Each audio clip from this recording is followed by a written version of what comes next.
Hello guys, how are you guys doing? Hopefully good, if not better. Excuse me, my voice. Huh. What the hell? Oh, never mind. I thought I was muted again. How are you guys doing? Happy Thursday. Thursday for you guys. Happy Thursday. How are you guys doing? Sorry I couldn't stream yesterday. I was very disappointed that the capture card that I borrowed did not work. Which means that it's not a capture card issue, which I guess I should be happy about, since that means I don't have to buy a new capture card. So that's less financial problem on my end. However, I still haven't been able to fix the issue.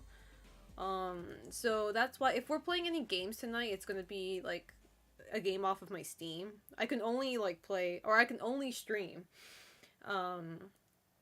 what is it? I can only stream PC games at the moment, so I really don't know what the issue is, because again, I haven't touched any sort of settings from my last stream that I did with a game that I played. I think I played Stellar Blade last stream when I played a game, but I did not touch anything, so I'm not sure what the issue is. So but I couldn't figure it out. I tried every method that I can find on YouTube and stuff, but all the methods are same and generic, and none of them worked, so I am actually not sure why I can't capture my game. So, but that's fine, whatever. Either way, I can't really, I don't have time to like troubleshoot it at the moment, because I actually fly out tomorrow. I say tomorrow, but today technically, because it is currently 12:12 a.m. in Japan. It is currently Friday now. I fly basically in 12 hours from now. 12 hours from now, I fly out to the US. I go for Chicago. Ruining my sleep schedule on purpose so that I don't get jet lag. See, I'm being irresponsible responsibly this time, so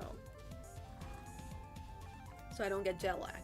Big brain move, right? That's what I'm saying. That's what I'm saying. All of my friends already made it to Chicago, thank God. They made it safe. Omar experienced his first plane ride just fine, so very happy about that. I was a bit worried. I wasn't worried about like I wasn't worried about him like, I don't know. I wasn't worried in general. The only thing I was worried about was the ear pain.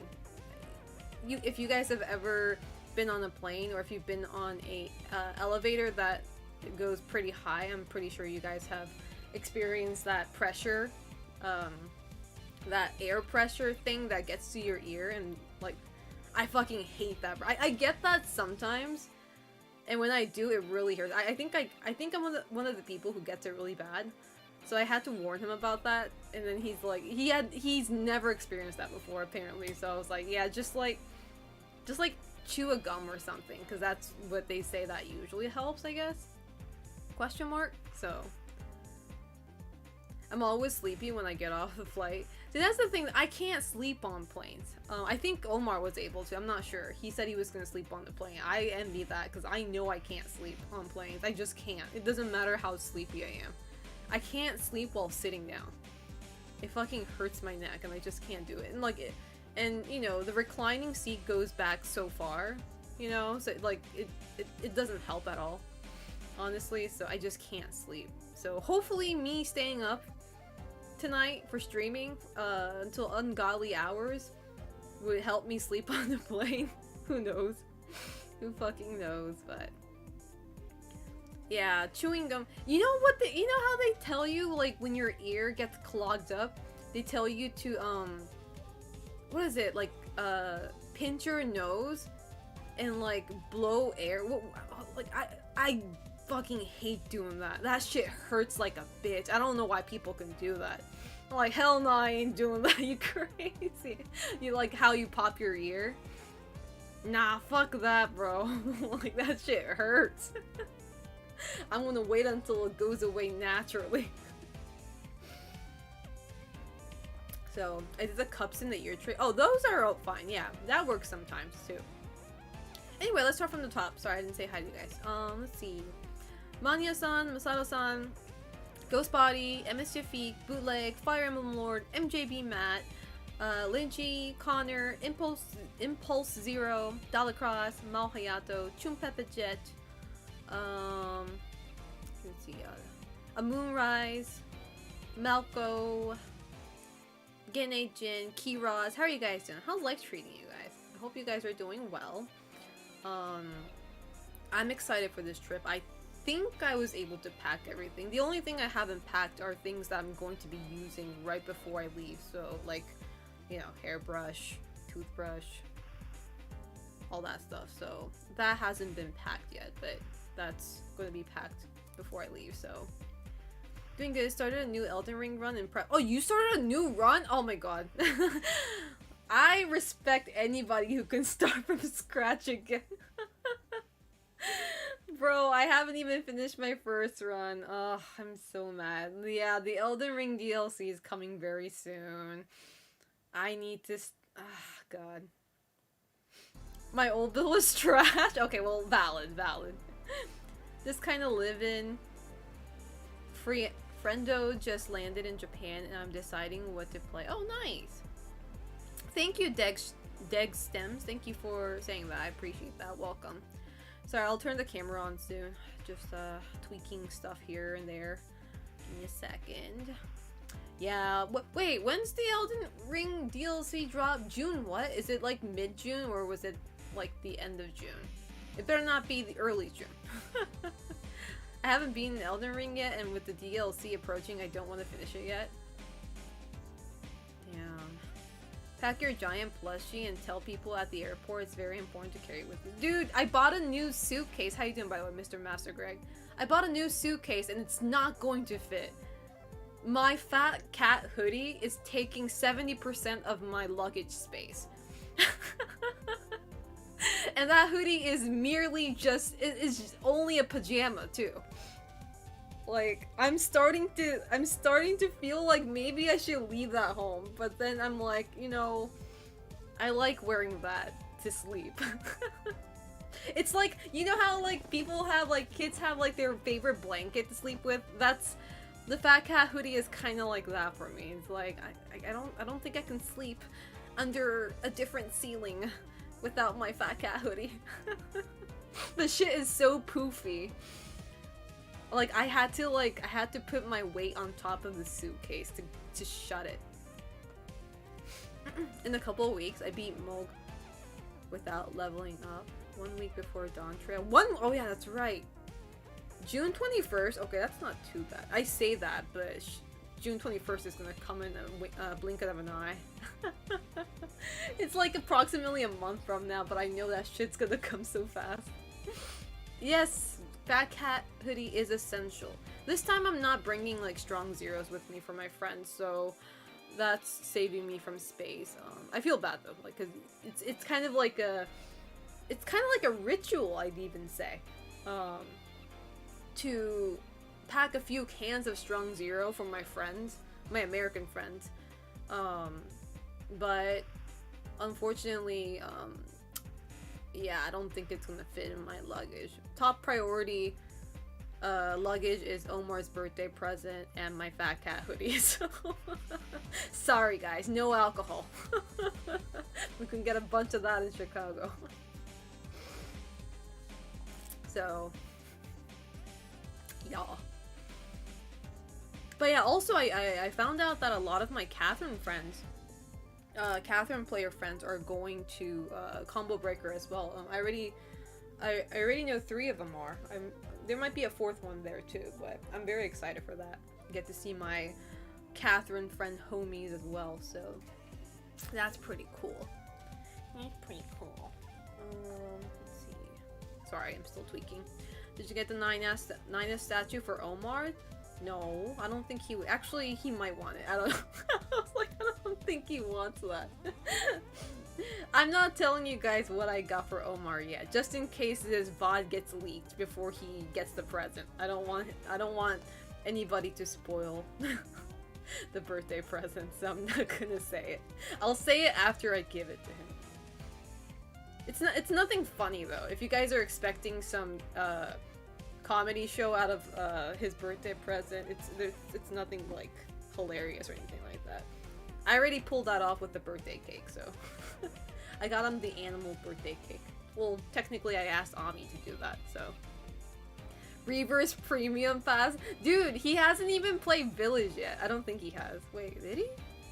No. I don't think he played Resident Evil Village yet. I think he's seen like clips of it, but he's never played it. Which means that he doesn't have Reverse either. Which implies he does not have Resident Evil Reverse either. That is a problem. That is an issue that needs to be looked at, you know. So... we need to look into that, yeah. We need to actually go in depth with that one. But anyway, give me a second. I'm still trying to figure this out. Sorry, I'm trying to get this browser up. Ugh. No way the person you're dating would dislike husband? Dislike what? Whose husband? Hold up. Oh, your husband. Oh. See, no, Ninus is not my husband though. You like a lot of people think I shit myself with him. I don't even like. This is a weird way to say it, but like he's a cute guy, but like I'm not like attracted to Ninus in that way. If that makes sense. Ninus is meant to be paired with 2B, and I would never ship him with me, kind of thing. So. It's kind of like Link too. Link from Breath of the Wild. I don't ship him with me. I ship him with Zelda. Hold up. Let me see. Alright. Hey Mario, how you doing? How's life treating you? Sorry, I'm just... Hold up. Don't give me tech issues now. I'm going to lose it. Let's see. Etsy? I got an email from Etsy. What do you want? Let's see.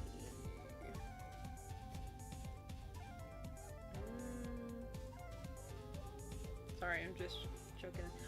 While I'm fixing this stuff on my computer, tell me what your plans are, chat, for the weekend. Assuming you guys have plans. If not, that's cool too. You can always go slug mode. I go slug mode most of the time. Guess what? My PS5 is arriving. Oh, you bought a PS5? Let's go! Or somebody bought it for you? Let's fucking go. Finally, you get to play Tekken 8. Let's go. After the patch, too. Let's go. I'm so happy for you. You wanted to play for a long time. PS5 ain't cheap, so I'm glad you're getting one. Hell yeah. Hopefully it arrives safe. Good shit, good shit. Exactly. Speaking of patch, how's Akuma? I heard Akuma's not like crazy, but he's still a good character, apparently. Tekken, Street Fighter 6, and grinding in some games over the weekend. Nice, nice. Technically, I'm doing that too at Combo Breaker. It's kind of wild because, like, the Combo Breaker... Well, I could be wrong, so correct me if you guys know this, but I think the Combo Breaker venue is open 24 hours throughout the event days, which is kind of wild to me because, like, I haven't been to an event that was 24-hour open in a long time. That's like a LAN party. I've been to a LAN party once in Japan, and that thing was like open 24 hours for 3 days, which was pretty cool. So, and apparently Combo Breaker's also like that, so that's gonna be wild. I'm probably gonna pass out on the venue floor. Selena meltdown. Oh my god. Dude, I have a legend where I actually slept on the floor during a LAN party. I got so drunk. This was before COVID, by the way. This was like, I'd say 5 or 6 years ago. I was hanging out with my Catherine friends, my Japanese Catherine friends. And we got so shit-faced because alcohol was allowed in the venue. Got so shit-faced and I slept under the table. where everybody was playing Ring Fit. And then like one of my friends was like, because everybody was putting their luggage, like their backpacks and stuff under the table as well, and I was wearing all black. And keep in mind, LAN parties are usually like dark, other from like the gaming PC lights, right? So this guy was like looking for his backpack, and he accidentally like touches my shoulder, and he fucking freaks out because like he felt that live warm human flesh under the table. He's like, what the fuck? I felt bad for him. I was like, my bad, bro. No, like, that's the thing, like, I'm not mad at him for touching me at all. If anything, I felt bad. I was like, I'm sorry. Don't mind me, I'm just resting here. He knows the tip. The human flesh. That was my true gamer moment. You know, can you call yourself a true gamer if you've never slept on the venue floor before? That's my question. Alright, sorry, give me a sec. What the fuck? Hold up.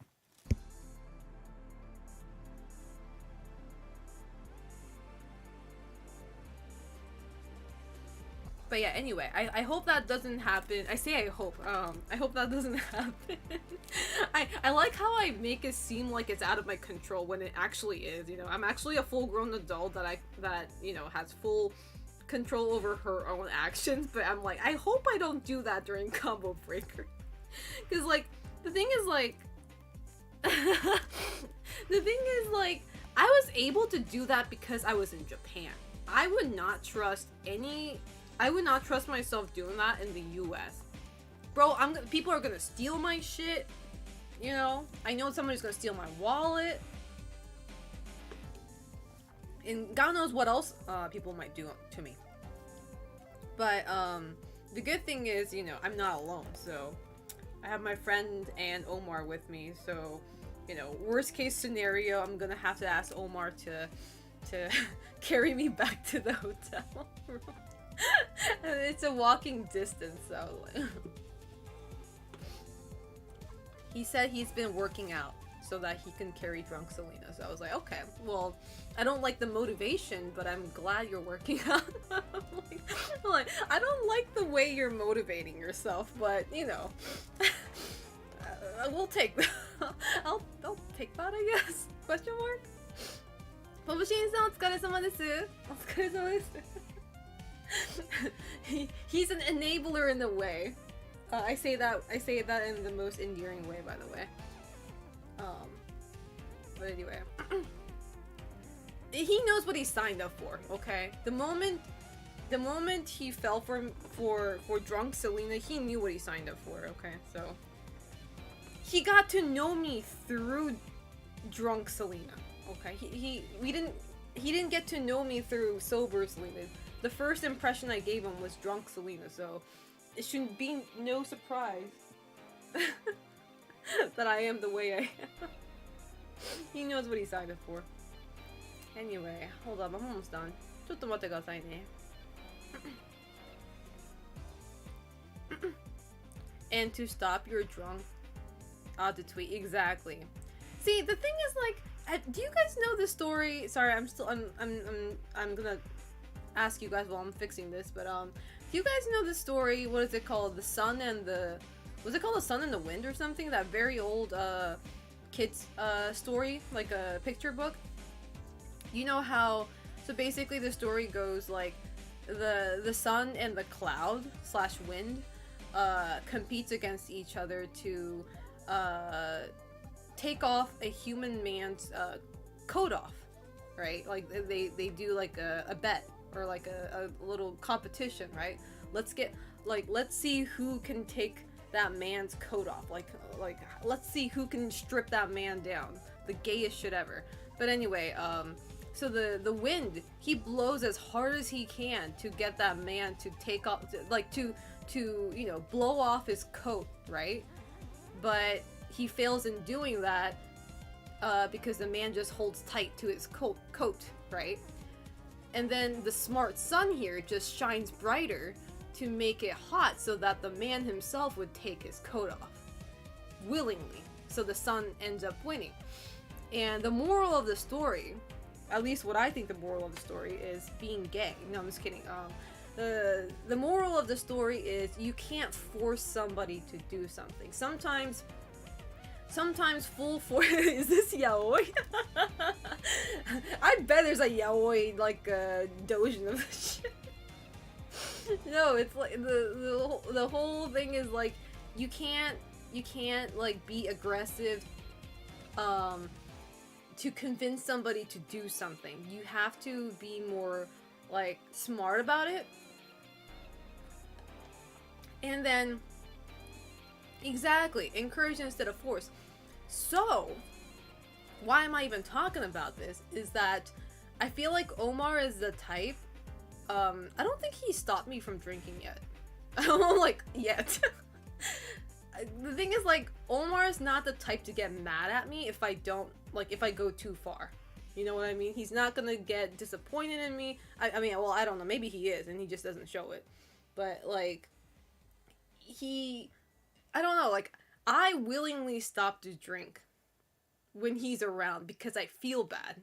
Because he's so nice, you know, he's just like, you know, he doesn't, you know, he's not passive aggressive about it, you know? So that's why, like, I started to learn to pace myself drinking water at the same time. I never used to do that, by the way. It's like, why would I drink water when I'm trying to get drunk here, right? But now that I'm around him, it's like, okay, I'll drink water and pace myself, and I'll also give him my phone so I don't start drunk tweeting, right? Be gayer. Moral of the story is be gayer. Be gayer than your opponent. Be the gayest of them all. Exactly, that's what I wanted to say. So that's why, like, I don't know, it's better for me to be around him when I'm drinking, because I just, like, and because, like, I don't want to make a fool out of myself, right? In front of my partner. I already did, by the way. I threw up in front of him day 2 of being in the relationship, so ask me anything. I don't even remember when I threw up, though. Apparently I vomited at our friend's place, and he had to carry me to the couch. It's funny because I wake up, right? And I'm like, I don't have a hangover, but I'm like, shit, something smells bad. And I'm like, wait, it smells like a vomit. And he's like, yeah, you threw up last night. I'm like, are you fucking serious? He's like, yeah. You're okay though. He was like, you're okay though. Our friend washed the carpet. I'm like, I threw up on the carpet too? And I made my friend wash that? I was so upset with myself, actually. Like, I felt very bad for my friend who had to, like, do that. It was at that friend's house, right? And she had to, like, yeah, she had to, like, wash that.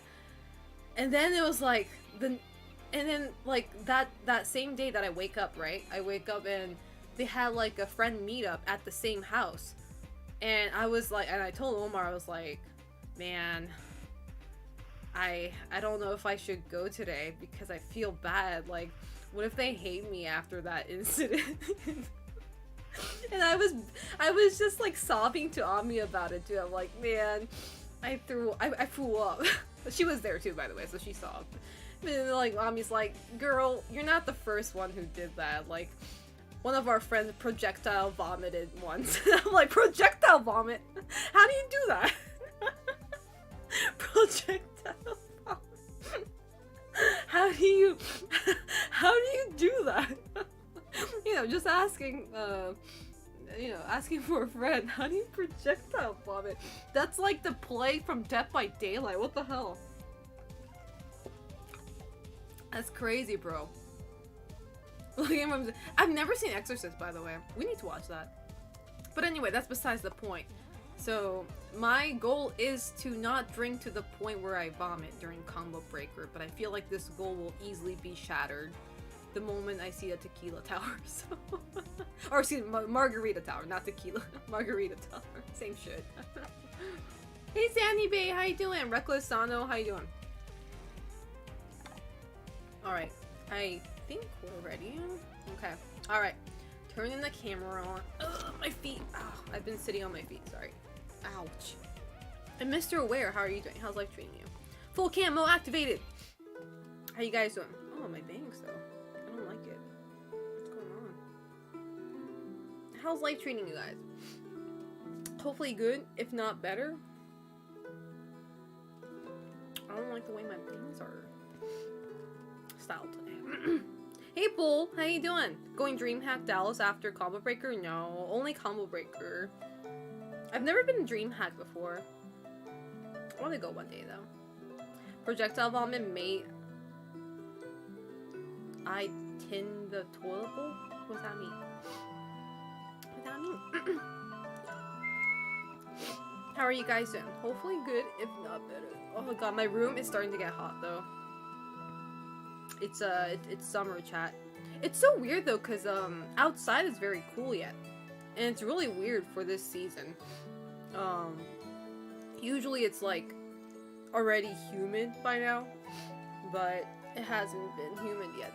So I think it's a lot cooler than last year. But yeah, hopefully Selena doesn't projectile vomit.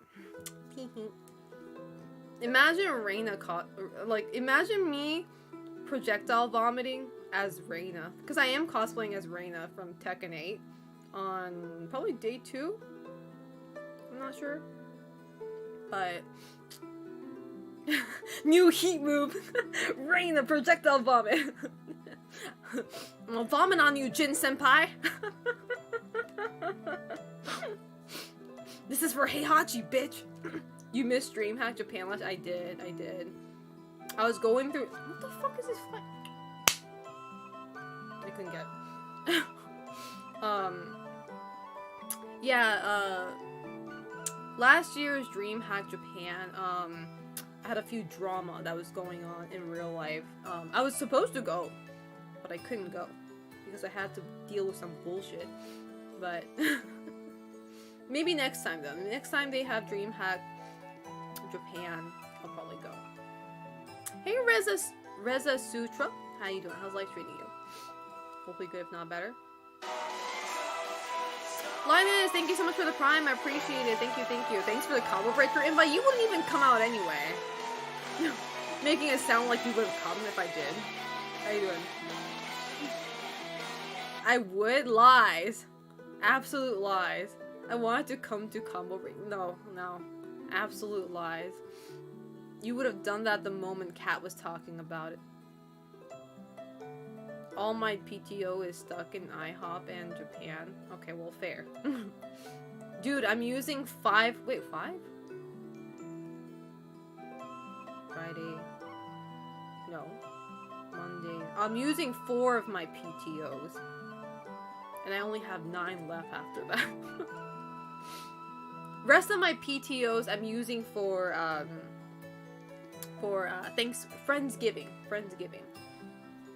I'm going to go to California during Thanksgiving, and I'm going to spend time with Ami, James, and then also of course Omar.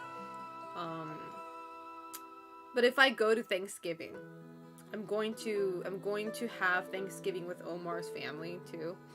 And it never gets easy, chat. It never gets easy meeting your partner's parents. It never gets easy. I don't know how to leave a good impression. Yeah, I can't be myself. That's the only time I become an introvert. I don't know how to, like, I don't know, it's like, I guess a part of me is like, I think like every time I see a partner's parent, it's like the Japanese side of me gets unleashed and is like, okay, I gotta be super respectful. to my partner's parents, and you know, I don't even know what to call. Hopefully Omar's mother won't call you a cuckoo, but shut the fuck up. We don't talk about that. We don't bring that up. We don't bring that up. When being forever alone has its upside. Well, let's not do the LAN party strip. No, I can't promise that. What if his parents make me drink? Well, actually, I'm not sure if his parents drink though. Do Mexican parents, or excuse me, Latino parents drink in general? Is it like a set?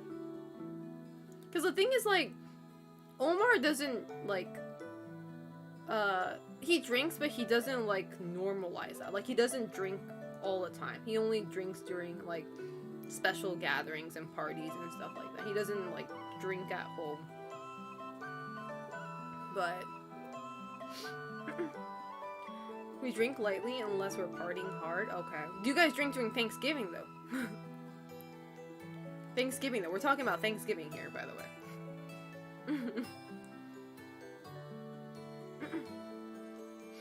Hey Froggy girl, how you doing? Yusuke-san, konbanwa. Konbanwa desu. Konbanwa desu. We're talking about Thanksgiving though. Might have wine. Oh shit. Selena going in with the wine. Actually, no. The thing is, like, I do need, like, I'm going to need like a cup of alcohol to ease my anxiety.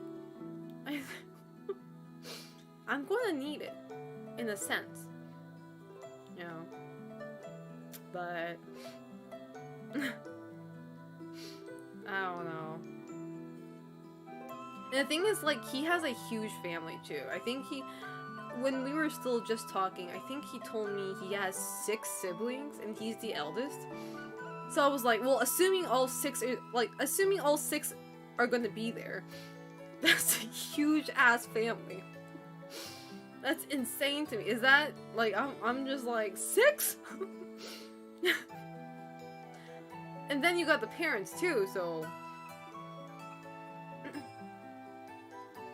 Thanks for giving me copious amounts of alcohol. How you doing, Infinoco? It's been a while. How you doing? And Major Blazer, how you doing? If alcohol is there, just keep at 1 drink and it's okay to decline. Are you sure?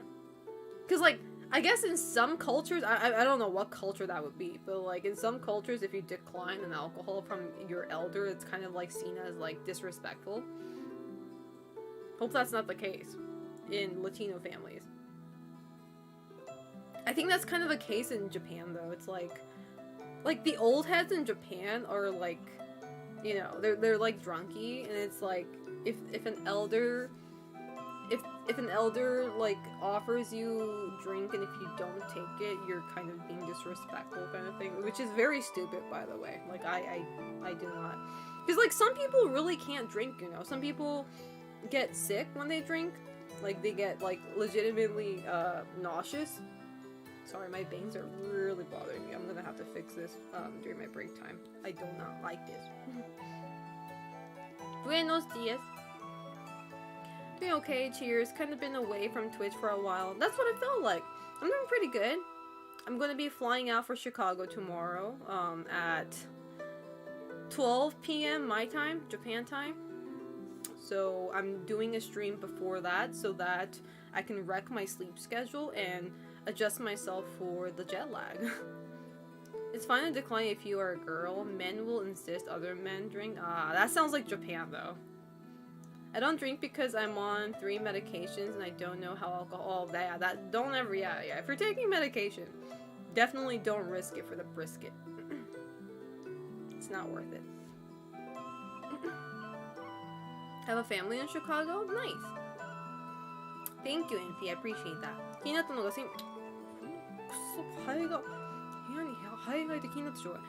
気になったのがせんやちゃんは何カ国語喋れるんですか？いやでも英語と日本語しか喋れないです。今でもスペイン語を覚えようとしているところです。スペイン語を学ぼうと。スペイン語の発音が日本語にすごく似てて、日本人が覚えやすい言語らしいんですよ。発音が似てるから、日本語と。だからで、しかもスペイン語って結構やっぱりアメリカでもすごく使われてて、結構なんか幅広く世界で使われてる言語なんで知っといた方がいいかなと思って。Do you say Spanish? Yeah. No, my Japanese viewer just asked me how many languages can I speak, because I think he noticed I said Buenos Dias, so I was like, I can speak English and Japanese, but I'm trying to learn Spanish. I'm not quite good yet, but I'm trying. Hey Ripcore, how you doing? How's life treating you? You know, we can do the Duolingo stream tonight. We can do the Spanish Duolingo stream tonight, the one that I promised I would do. I'm doing pretty good, Ripcord. I went to the gym today. Everybody clap! I went to the gym before my flight. Everybody clap. I'm tired as fuck. Cloudmeister, thank you so much for the tier 1 sub for 6 months. Half a year, let's go! Thank you, thank you. Thank you. Hey Crunky Chicken, how you doing? Thank you so much, Cloudmeister. I appreciate that. Thank you, thank you. Yeah, because, like, I was going to take it easy and not go to the gym tonight, but I was like, you know what, fuck it. I gotta go. And the thing is, like, I think Ami and I are gonna go to gym at the hotel as well. The hotel apparently has a gym, and she's also, working on her cardio, and, I was like, okay, I can join. So we might hit the gym during Combo Breaker as well. Can't wait to see you at Anime NYC too. いやスペイン語とポルトガル語って似てるって本当です。似てます似てます。結構ところどころ違うんですけど、似てますでも。大体一緒です、多分。Will make sleeping on the plane easier? I hope so, man. I haven't been able to sleep on the plane at all. I hope so. And I'm a poor ass bitch, so I don't get to choose my seat either. So I usually get like a really weird seating. Also, some Latin families don't pick up on jokes or sarcasm unless they know you well. Oh, don't worry, I don't do that. That's the thing, though. I know sarcasm because I'm American myself, but at the same time, I'm also Japanese, and Japanese people also have a hard time picking up, especially English, or especially sarcasm from Americans, because American sarcasm is like really weird to Japanese people, and everybody's just like, huh. You know? So, in that sense, I would never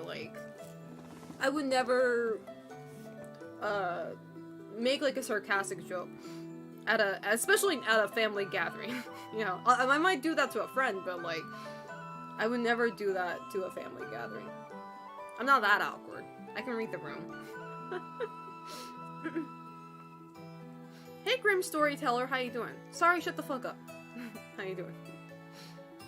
Yeah, I just can't sleep on the plane. It's a curse. I can sleep in any circumstances except on a plane. I can sleep when people are making loud noise in the same room. I can sleep when people turn the lights on in the room. Like I can sleep in this room right now with the light all this bright. I can 100% like pass out. But one thing I can't do is sleep on the plane. Hey Box, how you doing? How's life treating you? Will you go to Chicago for your business? Nope, Chicago trip is purely my vacation. It is a trip to see my friends and Omar. Yep. So it is like non-work related, and I haven't been on a non-work related trip in 4 months, I think, which isn't too long, but yeah, because like every time, I'm sorry, my bangs are really bothering. I'm gonna have to fix this during break time. I do not like this. Because a lot of the trips that I do are pretty much work related, especially nowadays. But this time I'm spending my own money. I'm going on my own dime to see my friends, spend my time with my friends. Cause Evo Las Vegas, I think I'm going as for work. If not, I'll go as a vacation. That's totally fine. Like I'll use my own money to go. But but I do feel like I'm going there for work, so I won't get to hang out with my friends. That's the downside. I don't have to pay for stuff. Like hotel and flight fee. However, like I'm going to be like occupied most of my day because I'm there for work, right? So but yeah, Combo Breaker, this is my first time going to a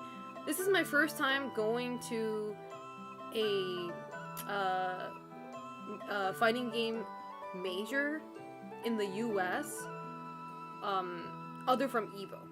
I've only been to Evo before, to a big major, to a big fighting game event. So this is my first time going to something else, which is called Combo Breaker, and I'm very excited for that. So, and I will be cosplaying one of those days as Reina from Tekken 8. So I think I'm gonna cosplay day 2, but I'm not sure because I want to cosplay with Ami. She's gonna be cosplaying Pajama Juri, and we're going to do the Toxic Girl duo. So depends on when she's cosplaying Juri. So day 2 or 3, whatever it is. Because day 1 I can't cosplay because day 1 is literally the day I land. I land on day 1, 2 p.m. So definitely not cosplaying that day, but hey Andreas Corelli, how are you doing? Hola. Hey anyone else, how you doing? Have a safe trip, thank you, I appreciate it. I'm very excited. A lot of my friends have already landed in Chicago and they've been like enjoying their free time there. And one of my friends went to a planetarium in Chicago. I'm a big planetarium fan. I don't know if you guys know this, Selena lore, and I've said this like multiple times, but and they also went to the aquarium. And I'm like, I'm gonna go there. I'm not sure if we'll have time, but このままいろんな国の視聴者増えたらカオスになりそうな気が。いろんな国の視聴者が増えたらいろんな国の言語で返しますよ、ちゃんとコメントは。コメントはちゃんと返します。その言語の人がチャットしてくれれば。I didn't know or never mind, just remembered. Wait, what? Oh, you're gonna be there too, Iruama. See you there. See you there. Yeah, a lot of my friends, a lot of my viewers, a lot of the people that I know are gonna be at Combo Breaker, so I'm very excited. So, oh my god, did you guys so do you guys remember that last stream we did? And then was it the video that Sari recommended with the toxic chanting, the FGC? Somebody's getting fun. That tweet went viral. And then the original guy that sang that song actually found that tweet too. Somebody's getting fun. The guy who actually started that chant found that tweet. Apparently he's gonna be at Combo Breaker too, so guess what, chat? It might happen. It might happen. Reina might be chanting at Combo Breaker. Somebody's getting fun. She would sing that. Reina would totally sing that. Somebody's getting fun. Oh god. She would totally sing that. I'm gonna have to have like I'm gonna have to have like 2 shots of like vodka or something though. Otherwise. Reina and Drew would know that. I know, right? They'd be taking selfies too. Oh my fucking god. We need it on day 2. I think we're gonna cosplay on day 2. I'm not sure. I asked Ami, but she's not sure yet either, but I think we're gonna do that cosplay on day 2. Not the grand finals, obviously, but yeah, I think we're gonna do that day 2. So I'm glad, because it's so funny, because like originally I was going to cosplay Juri as well, Pajama Juri, because Ami had other cosplay planned, but that isn't gonna happen because she changed her mind. But if I was going to do pajama jury, she was going to force me to wear Crocs, because pajama jury is like barefoot, and obviously I'm not going to walk around barefoot in the venue. So she was like, you're going to have to wear my Crocs. And I'm like, I ain't wearing that shit, bro. Girl, I would rather go barefoot than wear a fucking Crocs. Well, I ain't wearing that shit. You crazy, bro. I have standards, okay? I have fucking standards. You say that until someone jumps on the ground trying to lick your toes. Oh, that's when I fucking actually call the security guard or the police. Or the police. Oh my god. It's so funny because, like, my friend was telling me, she was like, well, if you're going to cosplay, like, Reina, and if your friend's going to cosplay Juri, do you think people will come up to you and say they want you to sit on you or step on you? And I'm like, dude, unless you're giving me, like, $500 on spot, I am not doing that, bro. I have standards. If 500, I'll do it. It has to be more than $500, otherwise, no. I'm like, fuck that. Dude, I ain't stepping on somebody for $10 measly. Are you stupid? I have standards, bro. Like, I feel like a lot of, like, these degenerates have it so easy at, like, events, because, like, girls do be, like, the girls who are making business out of it are making it too cheap, okay? They are lowering the bar too much. You know, you gotta have, you can do better, you know? You can do better. $10 for what? Satisfying a degenerate's desire? Hell nah, brother. You want, like, if you want to get that shit done on you at a, like, a professional, like, what is it? Like, I don't know what you call those, like, BDSM places? You gotta pay a lot more.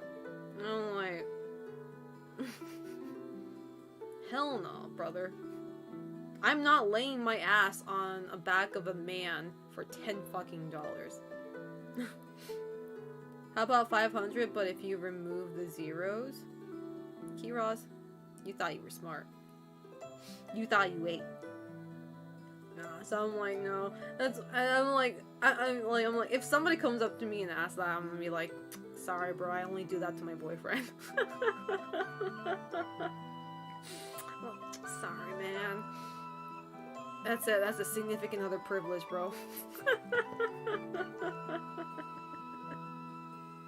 I gotta unleash that inner low-tier god in me. It's like,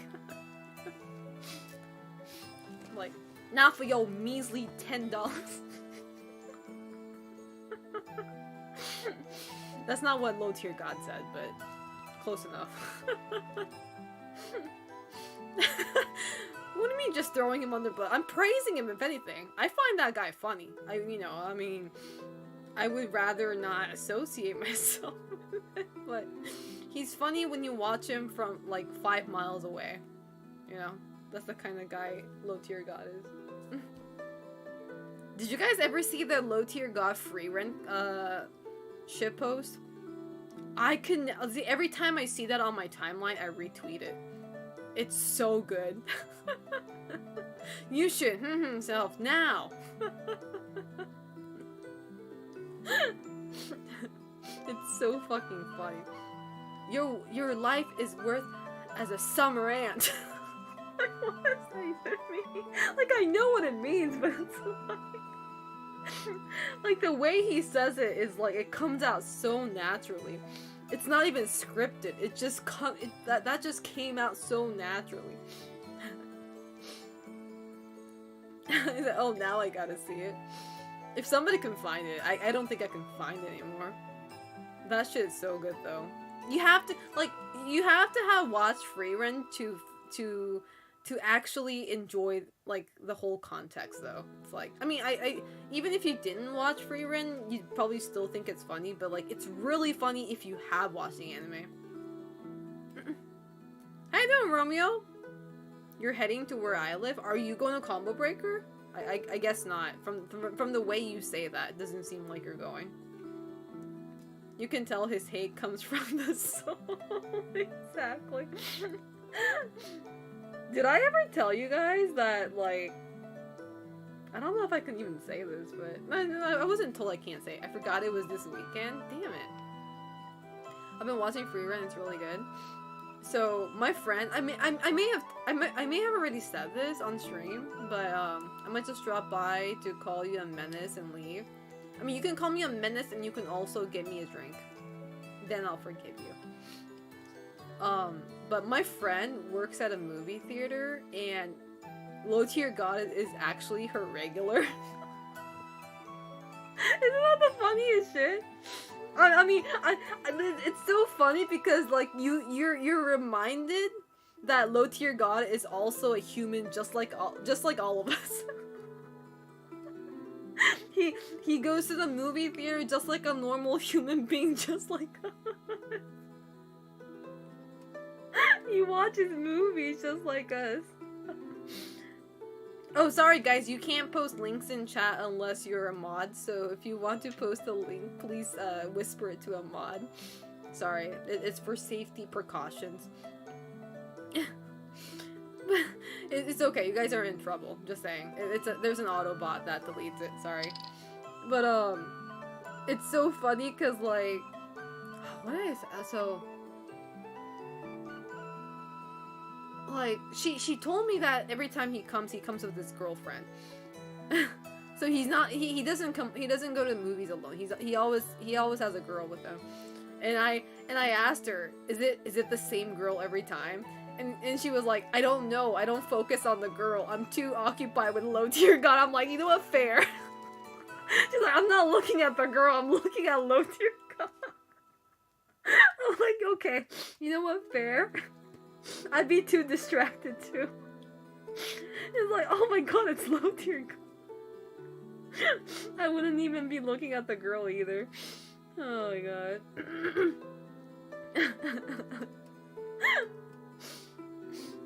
Where's the mod when you need one? Sorry should be around, and Zero. Oh, I say that as if they are, but I'm not sure. But yeah, I thought that was really funny. My friend, cause like, my friend who works at the movie theater, she's like a big, I wouldn't say a Low Tier God fan, but she likes his content that he puts out. I don't know if she likes him as a person, but she likes him as content for sure. So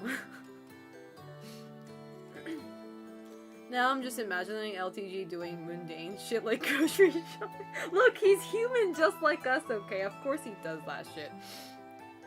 Unless he has, like, you know, his fans doing it for him. He has like a group of like butlers that are his like diehard fans who would do that. Oh, like he gets like, watch him get like a care package every once a week from his fan that has like food and everything in like an emergency package. That's so funny to me. Baking a pie, I don't know about that one. Do you guys know that one Low Tier God video of where he's like, he's shitting on a certain viewer, but like somebody made an edit with him and his covenant? Does anybody know that video? That shit got me just losing it. I don't want to go into details because a lot of it's kind of like, I don't know, kind of not very friendly to say on stream, but it's him just basically, you know, telling one of his troll viewers to suck his dick in a very, very vulgar way. But anyway, somebody made this edit of his video, and at the very end of the video, because like this, because it's a like an edit, like there's like backgrounds that was edited, right? Like it's not like he's actually talking in his room. He's streaming from his room, right? But everything is edited, so like all the backgrounds edited and all that, you know, to make it look like it's not his room. But at the very end of the video, it goes back to his room, and it's so funny because like when it goes back to his room, you could see his bed in the back, and on the bed is a little cat. It's so funny to think that low tier god has a cat. and his cat has to hear all this shit. The cat's just chilled in the back. It's like, it just reminds me, oh, you know, despite him, you know, despite how he is to his viewers, or how his image is in general, he's one of us. He's a human at the end of the day who likes cats. Or at least I'd like to think he likes a cat, because he has one. Or he had one in that video. I don't know if he currently has a cat, but anyway, that shit is a classic video though. I don't know what the video is called, and even if I did know what it's called, I don't think I would want to say it, because it's probably going to be some really, really vulgar title. I don't know what it's called, but yeah. I don't know why we're talking about low tier god. Anyway, let's move on. Let's move on before we start summoning him, okay? Why were we talking about this? I don't even remember. Sorry, crack opening a coffee.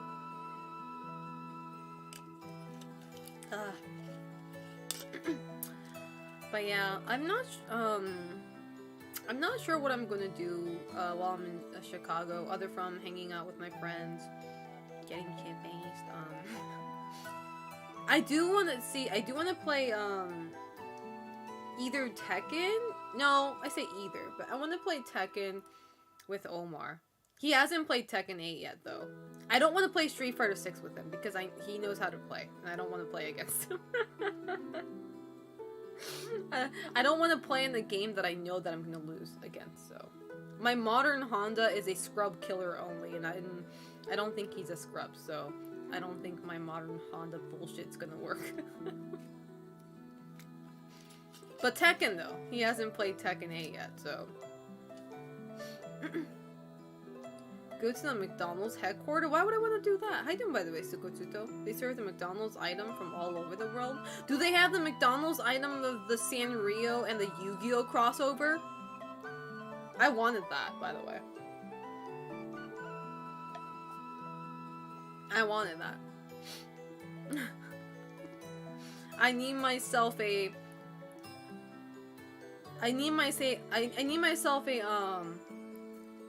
oh my god, what is that Yu-Gi-Oh monster called? Oh my god, I can't remember. What was that? What was that monster that you need 5 cards? Exodia, yeah. I need myself an Exodia Pom-Pom Purin. I need myself an Exodia Pom-Pom Purin, okay? I need that shit. I need a Exodia. Dude, that shit's insane, bro. I can't believe they actually made that collab happen. It's actually fucking wild to me. Like, I don't know why that's not happening in Japan. That's some shit that Japan's gonna pull, you know? That shit legit seems like something that Japan would pull off. But no. It happened outside of our country. They really did cook. It's like, who would have ever imagined a crossover for Sanrio? Like Hello Kitty with like Yu-Gi-Oh! That is like the wildest shit ever. It's like 2 chemicals you can't mix, you know? It's like deadly, you know? It starts making that toxic cloud and you die inhaling that shit. No, that's not Japan. No, Japan did not get that. That's the wild part, you know? How you doing, the model? I think that's the coolest shit ever. I thought it was a shitpost at first when I saw it on Twitter. I thought somebody just made it up, you know? Because, like, you know, when you're terminally online like myself, we start to, like, not believe in shit we see on Twitter. Like, I just like, filter my brain saying 90% of the shit I see on Twitter is either, like, photoshopped, AI, or just, you know, made up shit, you know? But that shit was legit. It's insane. Am I in the right time? Well, that's what I'm asking myself every time. Doing pretty good, thanks. How's everything going with you? I'm doing pretty great. I'm just trying to ruin my sleep schedule so I can, so I won't get jet lagged when I'm in the States God, how long is my flight? I don't remember. I think my flight is like 16 hours or something in total. I have a layover in, Los Angeles, I think, before arriving to Chicago, so... I hate layovers, but like, when I have layovers, the plane ticket is, cheaper, so... One-way ticket is usually very expensive, so, like, you know, I bit the bullet, whatever, layover. The only thing I'm scared about is, the layover time. The layover this time is like an hour and 30 minutes or something, and you might think that's enough, but the thing is, like, there's this thing called customs. And hopefully the line isn't long this time, but the customs line was extremely long when I visited Los Angeles during end of January. I had to wait in the custom lines for over an hour. And if that happens, I won't make it to my flight. You know? So, hopefully the customs line isn't that long this time. I don't know how it works. Like, if I miss my connecting flight because the customs line was too long, will they schedule another plane for free? I don't have to pay, right? I'd be so pissed if they made me pay, like, extra for that. Like, what the fuck, dude? What was I supposed to do about that, you know? I was already assigned a certain time, you know, and this long line is out of my power. They have to compensate you, and I think they can compensate, like, $2,000. Okay. Then I should be fine, then. I should be fine. Okay, as long as I don't have to pay extra. I mean, it sucks that I'm going to arrive late, right? If I miss my flight, and if it, you know, ends up being a later flight, sure, it sucks, but it's like, it's not worse than paying extra, so I'm like, dude, I am not paying extra for something that's not my fault, right? So, hopefully that doesn't happen, though, okay? I'm not trying to jinx myself, but hopefully customs line goes smoothly, you know. If they will say that's not our problem, that's bad. Dude, you don't understand. Americans at the airport, the airport staff in America are fucking assholes. They are bitches. Like, legit bitch.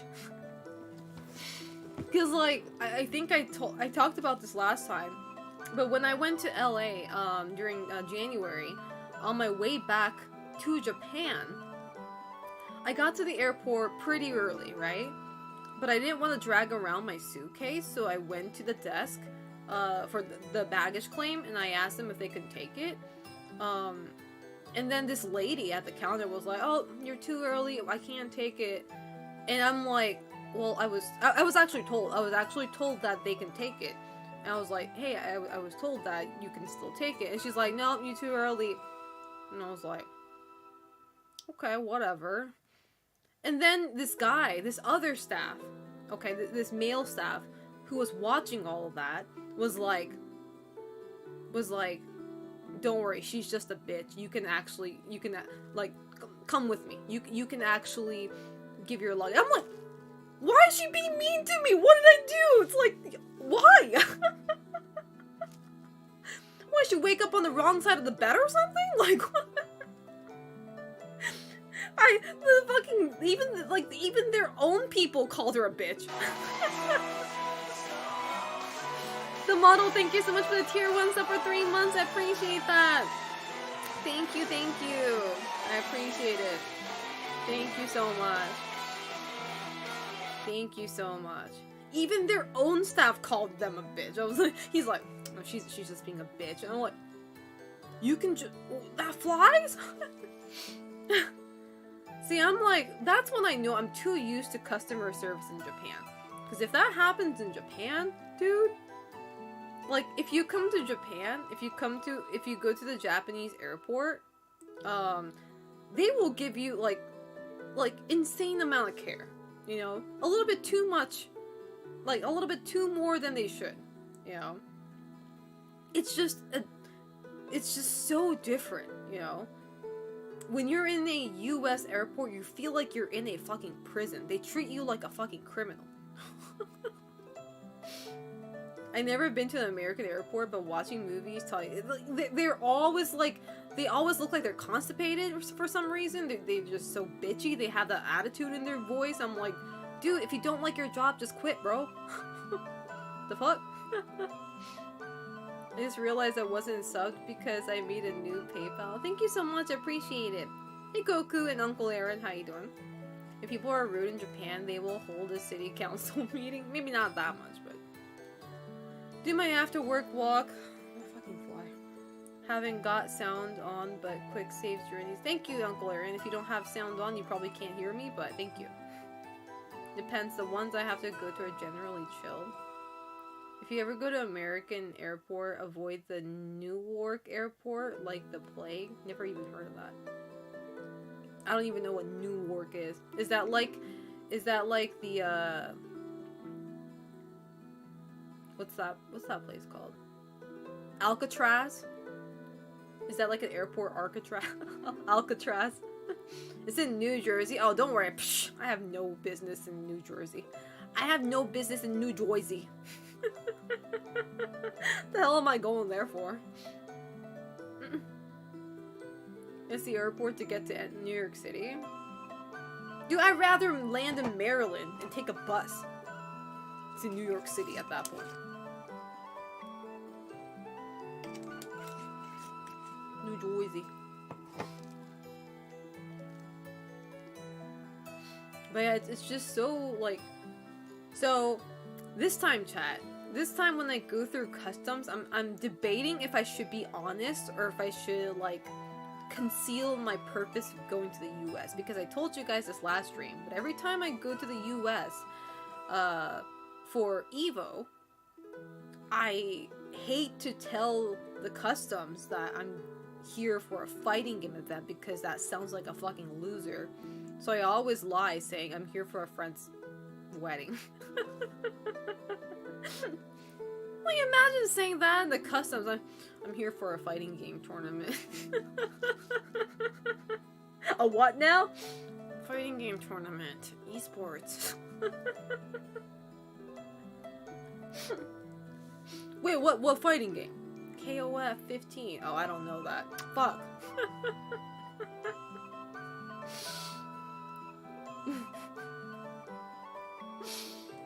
It's always a funny story.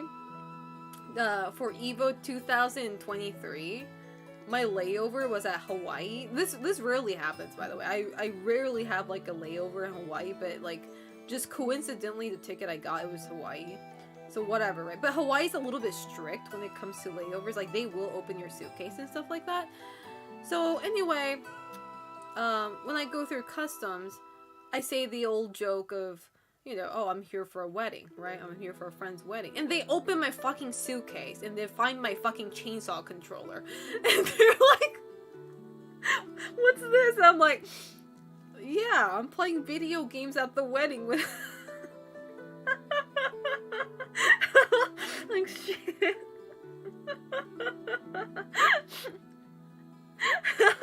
And then we found the loser. You know, my friend who's getting married is a gamer, and this is my controller. I was like, oh, fuck, man, bro. What kind of wedding? You know, they're gonna use this chainsaw to cut the wedding cake, okay? Fuck. But the cool thing, though, the cool thing about this, though, but the security guard who was checking my suitcase happened to be a gamer himself. So that's what saved my ass.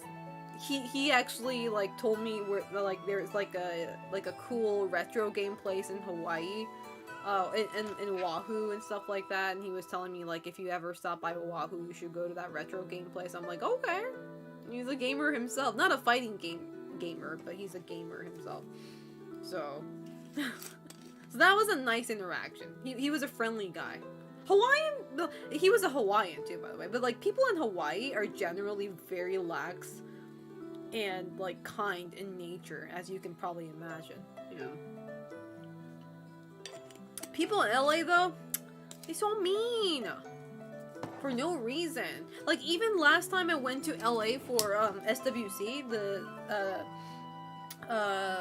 SNK World Championship, I was looking for my luggage, right? Because I couldn't find, like, cause there's like a bunch of like luggage pickup lanes, and I couldn't find where mine was. So like I asked the people who were standing around, they're like, oh, you know, like I asked this lady and she's like, oh, you know, I'm not in charge of that, so I don't know. It's like, bitch, if you don't know, can you take me to somebody who knows? Because in Japan, if you ask a staff in the airport or something, and if they don't know, they will take you to somebody who knows, right? They're not gonna just leave you hanging. So they're like, oh, I don't know, bro. You on your own. Like, what the hell, man? Then take me to somebody who knows. I ain't got time. I fucking hate American customer service, though. I'm so close to throwing hands, but I can't because I'm gonna get deported. Actually, they can't deport me because I'm American, so I'll just get arrested. They're so mean. I was like, they'll deport me. Actually, no, I'm American, so they can't deport me. They'll arrest me. I don't know which is worse, but oh my god. And it's like, that's when I kind of knew. It's like, because I'm so used to living in Japan, every time I ask a question to a staff, I'm usually very polite. Like, I know it's weird to say it myself, but it's like, I'm very, I show my Japanese side a lot. But then I start to notice that I can't have that, like, attitude, that nice attitude in the US, because they'll just step all over me, you know? It's like, the nicer I am, the more they take advantage of my fucking kindness. So I gotta be that bitch too. I'm like, bitch, you take me to my fucking luggage now. I need to assert dominance in the US. You can't be nice there. You're just gonna step all over you like a fucking doormat. I'm like, bitch, you better get my pink suitcase right now.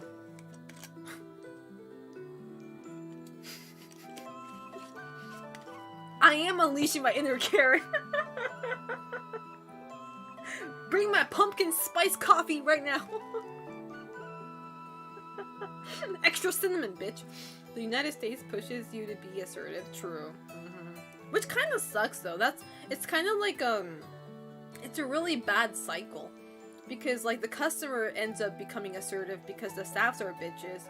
And then the more the customer becomes assertive, the more the staffs are gonna get, you know, hard-skinned or, like, you know, tougher skin, and they become assertive. It's just a bad cycle. Somebody's gotta break that. Right? Everybody it's just... Okay, this whole conversation is actually deja vu. I feel like we had the same conversation a few streams ago. Somebody's gotta be nice to change the mood. And I hate to say this, but usually the people who are nice to me in the US are men. I hate to admit that. They're usually the gentlemen, especially men in their, like, 40s and 50s. They're, like, nice uncle type, grandpa type people. They're usually the ones who are helpful. Hey Zaraga, how you doing? How's life treating you? And Raken and Black Wolf, how are you doing? Oh, thank you, Malco. I appreciate that. Thank you. Thank you for the compliment. Assertively nice. Yeah. You know who are nice, though, at airports? Flight attendants. Actual pilots and flight attendants. They are, like, designed to be nice to customers, okay? So if you come across them in an airport, they're usually very kind. And they will tell you which way to go and stuff like that. But otherwise, they're bitches. I'm almost 29 and people are already calling me uncle. You're not an uncle, come on now. Start T-posing on the opposition. Because they get paid to be nice? Well, then they're doing what they're paid to do, you know? I'm glad they are, because apparently other people in the airport don't do that shit. I think they should get nothing. I'm not gonna say it. I'm doing good. Sorry. I sound mad because I'm just remembering all the bad experiences I had at American airports. But who knows, man? Who knows what I'm gonna experience this time? See, as much as I hate, and as much as I'm mad and I talk about this, at the end of the day, it's something I can talk about on stream, so it ends up being a content, right? It ends up being content, so it's like, oh god, I can't wait to tell the chat about this, bro. Yeah, it's a streamer brain rot. Every time some weird shit happens, it's like, oh my god, I can't wait to tell my viewers this. You know, so as long as it doesn't like endanger my life or whatnot, you know, I'll take shit. One thing I will not take though, I'm still scared of the airport taxi situation. So I'm going to land in Chicago on Friday, 2 p.m. right? And my friends are all going to be busy either competing, cosplaying, or working at Combo Breaker. And I don't think anybody can pick me up, right? Which is fine. I'm not a child, so... However, what I am afraid of is, like, getting scammed by a stupid-ass taxi driver, right? One, I don't have a credit card, so whatever method I'm taking to go to the venue, I can only pay in cash, okay? So that's why Uber is not an option for me, unless one of my friends order an Uber for me, right? Which, you know, that's kind of like a last option for me. That's like the last resort, because I really don't want to bother my friends having fun at, you know, Combo Breaker just to get me a ride. So that's like my last resort. But like, so if Uber is not an option, a normal taxi is what I need.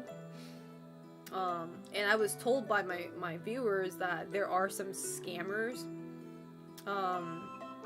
scamming taxi drivers around the airport. So I'm like, man, I gotta be careful. They might have one of those electric bikes you rent. I can't ride a bike though! You don't understand the model. Going to US without a credit card, I think taxis only take cards. Now that's not true. I was told that taxis take cash. Ubers don't take cash though, that's what I was told. Either way, I'm gonna have to get to the venue. So my first option was maybe I'll walk from the airport. Because apparently, was it from the airport to the venue is a 15-minute drive by car. So by walking, I can probably make it under an hour. And my friends were like, you're crazy. I'm like, dude, you underestimate Japanese people. We fucking walk every fucking day. Walking an hour is like nothing. Okay? As long as there's a sidewalk, we can walk. So that was one option that I was thinking about. Maybe I could just walk. You know, and like, you know, fingers crossed that I don't get shot or I don't get, you know, kidnapped and killed or, you know, tattooed and all that shit. But maybe walking to a nearby fast food place and then get a taxi, it'll be super pricey at the airport. Really? Walking 1 hour is nothing, right? It's nothing, bro. I say an hour, but I don't think I'll even take an hour. I actually walked pretty fast because, like, when you live in Japan, when you live in Tokyo, excuse me, when you live in Tokyo, like, people walk very fast naturally, so you kind of get that habit. Because I remember when I went to LA during March, I was walking with Omar, and like I was like I was walking. I noticed I was walking fast. I was leaving him behind. I was like, oh shit, Selena, gotta read the room here. If there's one close, are you getting it? Are you getting in during the day? I'm getting in I land on Friday at 2 p.m. Do you have Apple Pay? Some taxis accept. No, I don't. How you doing, 007P? I have an Android. So. Uber is pricey at the airport. I usually take a shuttle. You have play. I do have play. Yeah, top speed. You damn right. How you doing, Dollar Cross? Welcome back. Do they have beaches in Tokyo? We do. It's not pretty though. Beaches in Tokyo are like pretty nasty. I've never been to one, but I see them on TV. They're usually nasty. Nasty from littering and nasty from volcano ashes. So the sand is actually black. It's not your white sand that you see in like Hawaii and stuff like that. Google Pay. Does Google Pay work though? I'm not even sure. The thing is like, the thing about my phone is that I am in a, like a, what do you call it? Like a deal, like a plan that also supports international, like usage of my phone. But even yet, like I pay for that shit too, but every time I go to the US, my connection is so bad. It's like, when I'm in a certain area in the US, like I just have like no reception. I have no connection. And it's just so frustrating. Like I can't contact anybody, you know, when I'm in a certain area. Even though I pay for that connection fee, it's just wild. But a taxi at Atlanta though took cash. I remember that much. I got, like, I think I talked about this, but like I took a taxi from Atlanta airport to a hotel nearby, and this taxi driver, he had like the thickest accent ever. I don't even know what accent it was, but he had the thickest accent ever. I couldn't understand a word he was saying, right? And so he told me the price of the ride, but I couldn't understand a word he was saying, so I just gave him a $50 bill. I was like, you know what, take the change too, I'm out. And he's like, and I couldn't understand him for the whole ride, but one last phrase that I actually understood, he was like, God bless your soul. I was like, you can't talk normal. I was like, what the hell? At least he was happy though. At least I made a man's, you know, day better. Because I know for a fact I gave him a huge tip, okay? I paid him way more than I should have. But I just wanted to get my ass out of there, okay? I was already stressed with that trip in general because a lot of things went south. And all I wanted was to get to a hotel and fucking rest. So I was like, whatever, take my $50 bill. Take whatever change left as a tip, and he was really happy about it, so I was like, whatever. I was like, whatever, just take it. Just let me off. But yeah, so he took cash, so I don't know. I mean, I'll ask at the, like, because I was told that there's gonna be like a taxi line at the airport, like at any airports, right, in general. And I can just ask somebody, like, if they take cash. And if they say no, I'm gonna have to contact either Ami or Omar and say, hey, can you guys get me a Uber and I'll pay you cash later. So he makes you confused, and then when, like, he's like a fucking Final Fantasy monster. He uses that, like, he uses Scream or something and confuses you to drop money. He gives you that, like, weird effect, and like, Selena is confused. Selena drops $50. Selena successfully escapes the battle. Selena fled.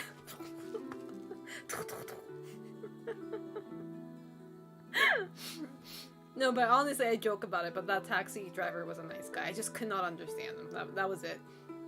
He was a nice gentleman. Selena used Mega Potion on cab driver. Oh my god. Ugh. But But yeah, that's one thing that I'm worried about.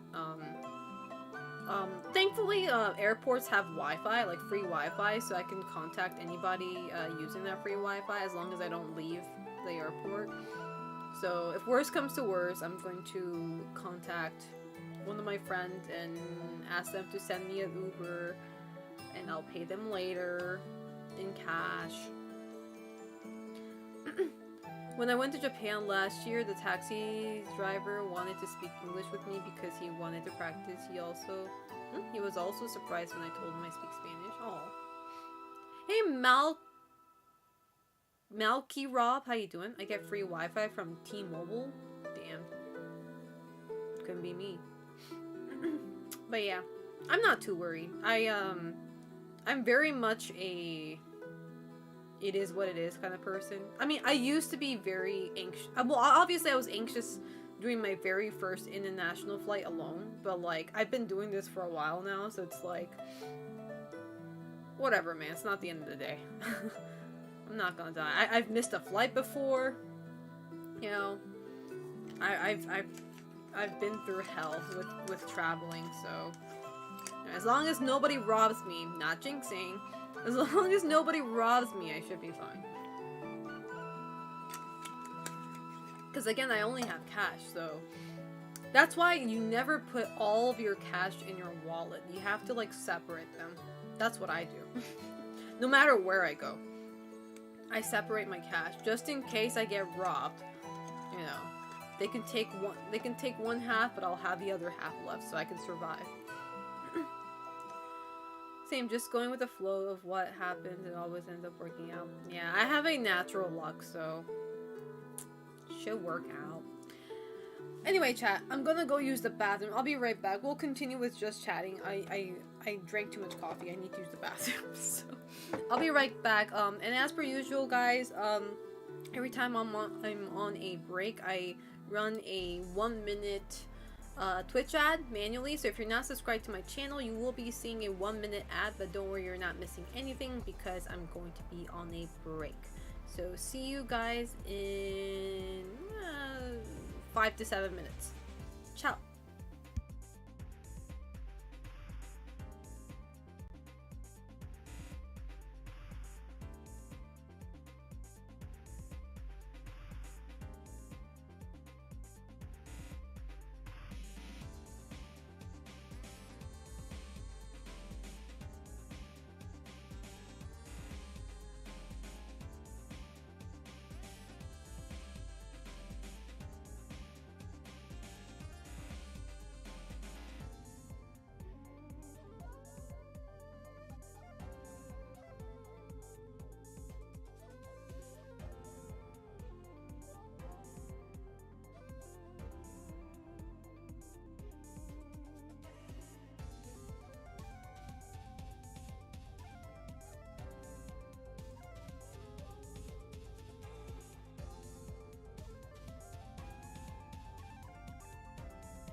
Alright, chat, I'm back. Sorry for the long wait.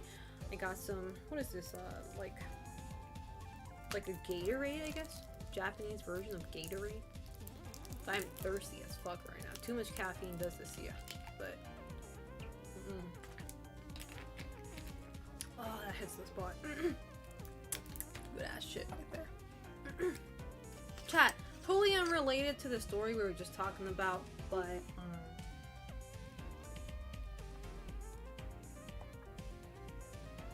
Sorry, I'm gulping my coffee right now. You can hear the gulp. Totally unrelated, but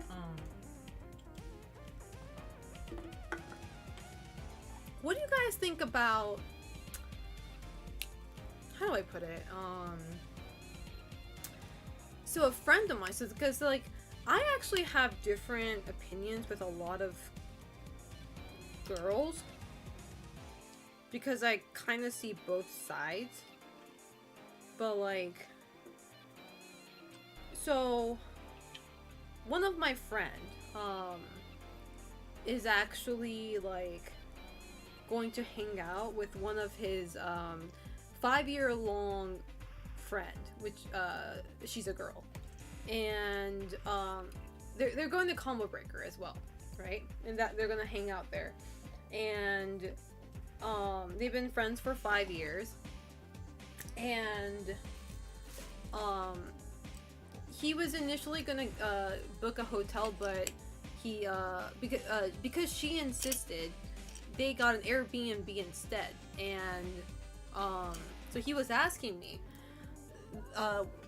what I think about this, right? And he explained to me briefly about, like, she asked him if they were going to share the Airbnb with anybody else, and he said no. So far, it's only the two of us, right? And then she said, "Oh, good. I prefer it that way," kind of thing, right? And she also mentioned how she was making plans to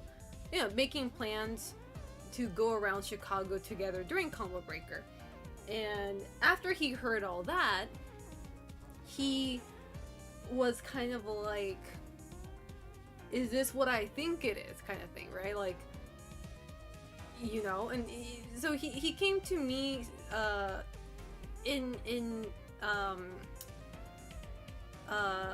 what is it, expecting me expecting like an advice from me, or like a, not an advice, more like a, like, what do you think, kind of thing, right? Like, do you think she's actually interested in me that way, you know? Because the way she sang certain things, right? And I'm like, yeah, it's like, there's no such thing as 100%, but the thing is, like, because especially if they're like a 5-year-long friend, it's even harder, because like maybe they're so friends to the point where like this is super normal and there's no like romantic intention behind it, you know? And she also might be an introvert, so maybe that's why she prefers to be like one-on-one with him rather than having like a large group. But he did tell me that she's not an introvert, and she goes to fighting game events every now and then, and like, you know, so I was like, I don't know, it's like, and the thing is, like, my friend, he's such a respectful man. And like, the thing is, like, he doesn't want to get, like, he actually likes her that way, right? He actually does have romantic feelings for her, but at the same time, he doesn't want to make her feel uncomfortable by misinterpreting, right? And potentially getting awkward, right? He's very respectful. He doesn't want to overstep. He's trying to figure out what's going on, right? Like, you know, because like, I don't know, because like, okay, oh, sorry, I forgot to turn the camera on. Sorry, I got too caught up in the story. So, because like, I don't know, if I was the girl, okay, I can only speak from my perspective, my experience, but if I was the girl, okay,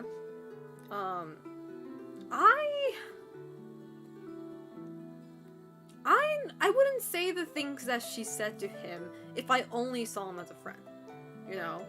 I would only say those things if I did have something like much more interest than a friendship, if that makes sense, you know?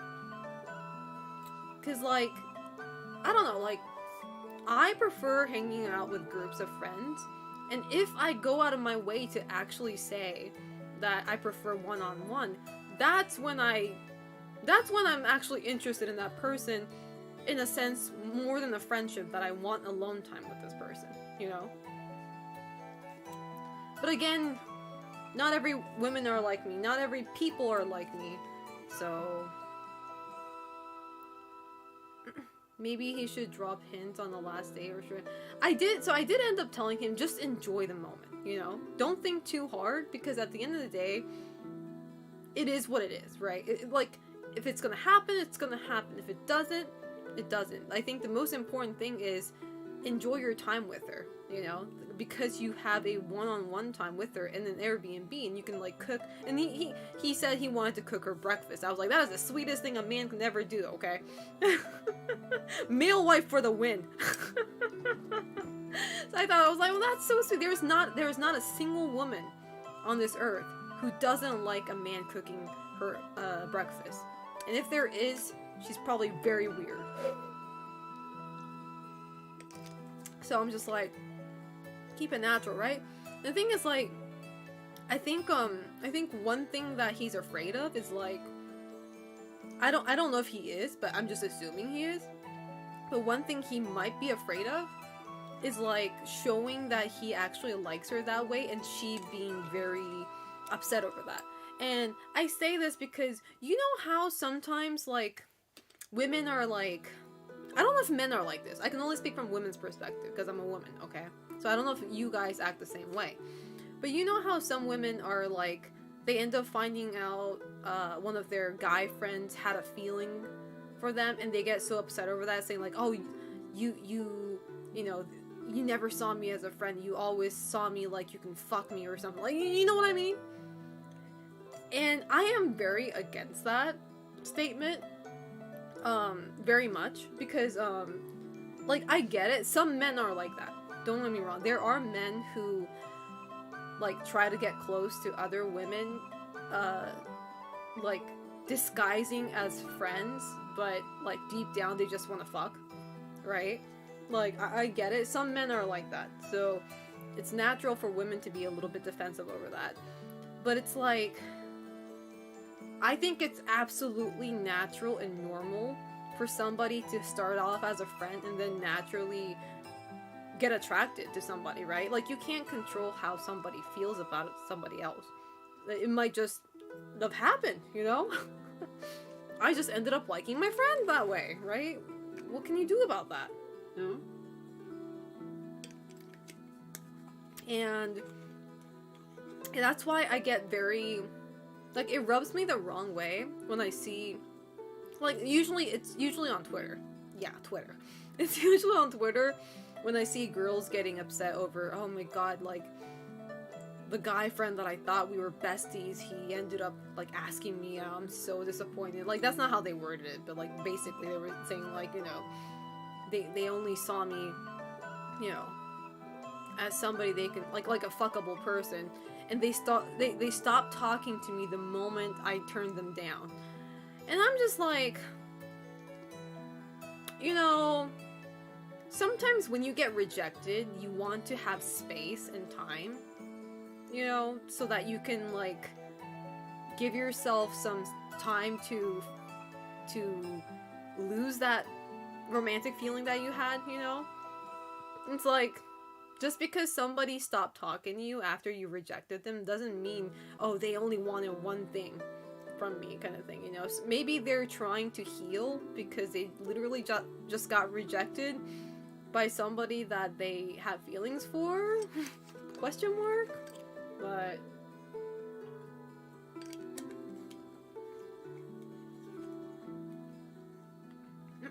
it's just, I don't like how people, like, immediately jump to the conclusion that, like, you know, their guy friend wanted to fuck them.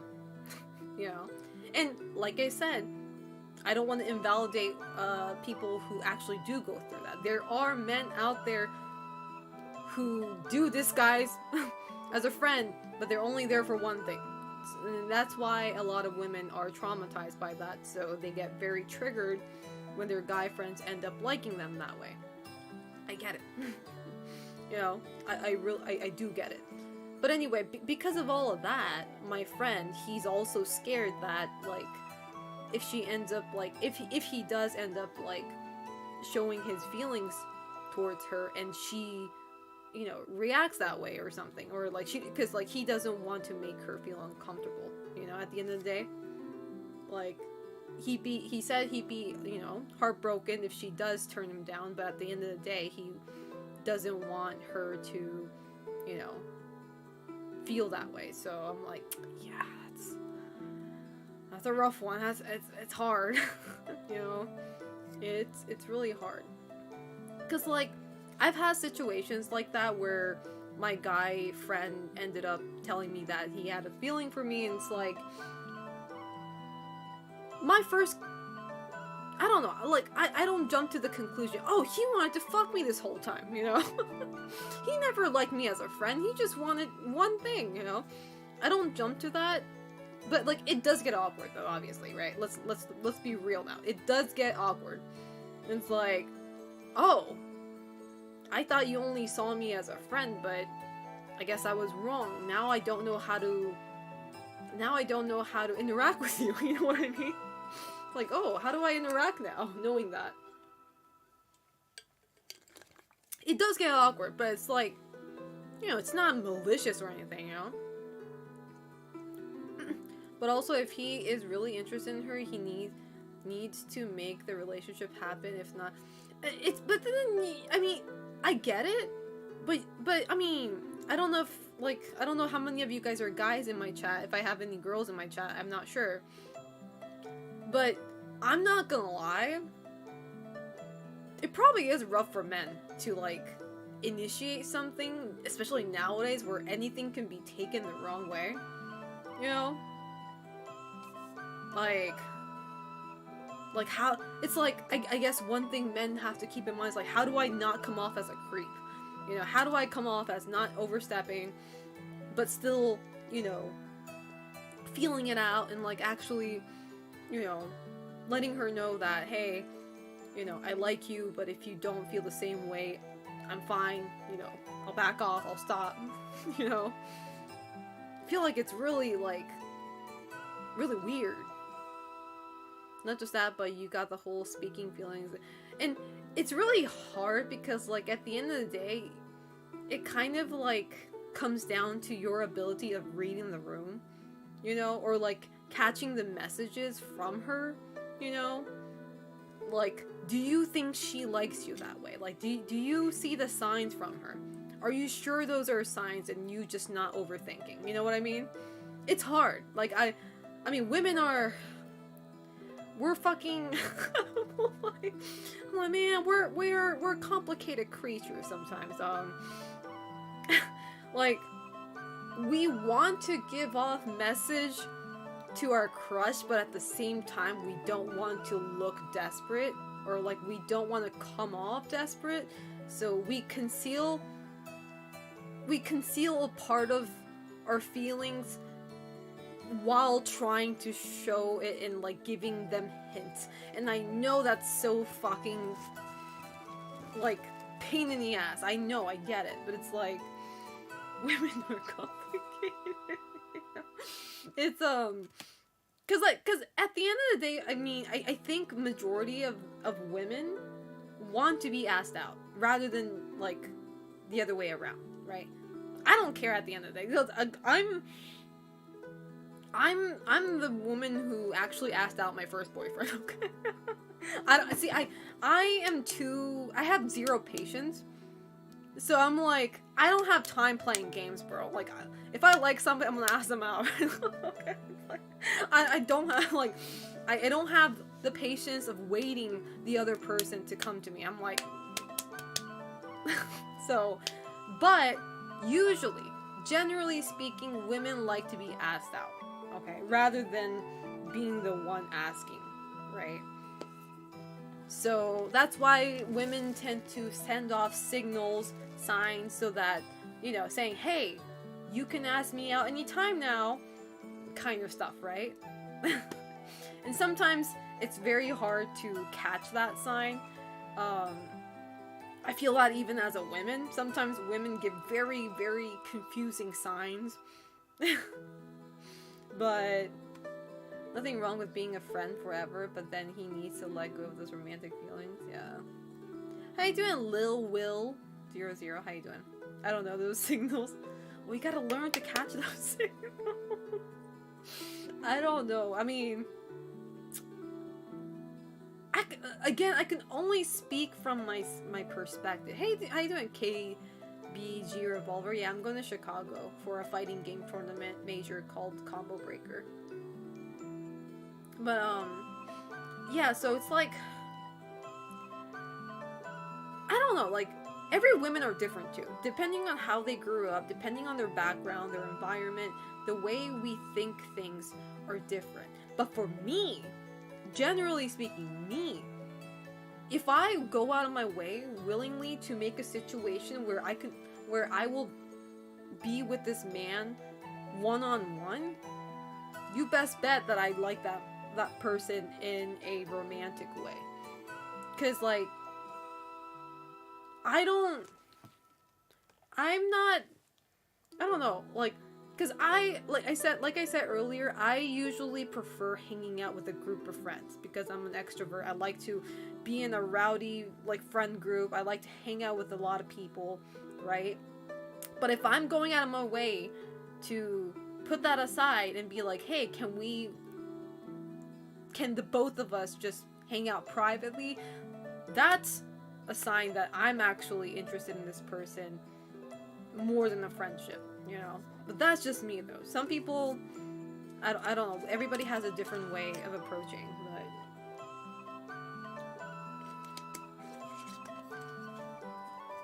but I don't know.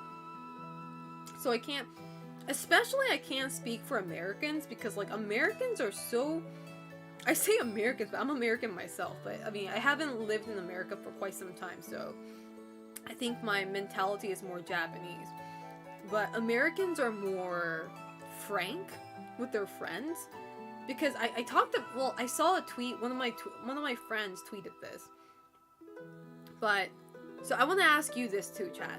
So, what do you think about sharing a room with the opposite sex? Assuming you're heterosexual, right? Assuming you're heterosexual, you're sharing, like, you have a partner, okay? Let's say you have a girlfriend or a boyfriend, like, you know, okay, depending on if you're a girl or a guy. But let's say you already have a partner, but you're going to share a room with an opposite sex because it's, like, let's say it's cheaper, you know, like you're going to a fighting game event and it's cheaper to share a room and share a bed, right? It's like you got a big bed, okay? You got like a king size or something, and you guys are going to sleep in the same bed, right?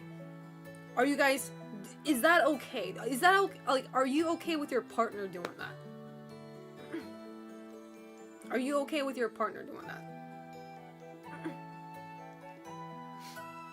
I think it's fine. I'm sleeping in the bathroom. Hey, Greyfoo. Hey, Pigeon Toast, welcome. Sharing a bed is a bit much. If it were 2 separate beds, maybe. I'll be in the car. Damn, not even in the room. Home, the room, the living room. Kage. Not even in the room.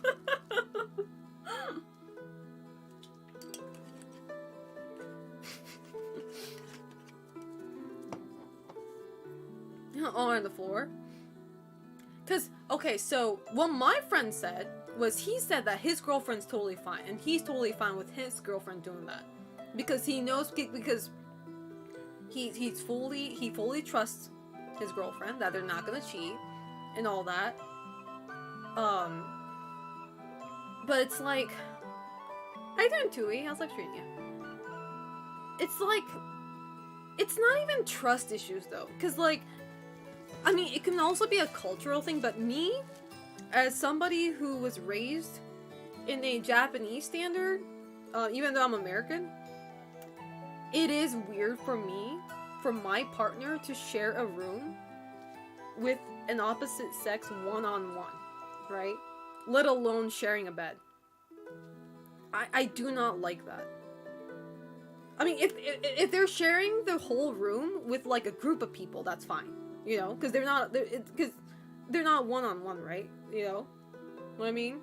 I know a lot of people do that. They like, you know, they have like 4 people sharing the same room or something like that, right? That happens a lot at like events and stuff. So I don't mind that.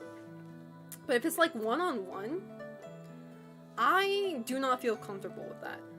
And no, it's not considered cheating. However, I do not like that boundary being crossed. You know, no matter how much of a homie you guys are, right? Let's say my partner and that other girl is like really long time friend. Like they know each other more than our relationship in general. Like I don't care. Right? It's like it makes me feel uncomfortable, right?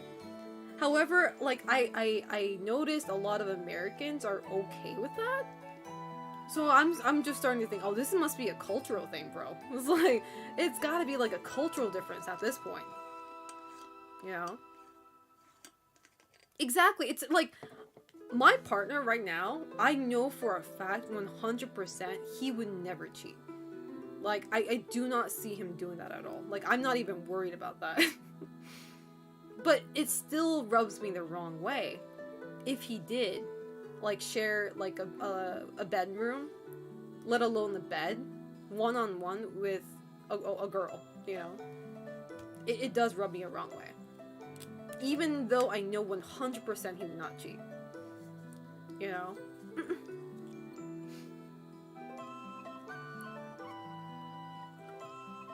And I don't know. I started gaslighting myself that maybe I'm like the weird one, you know?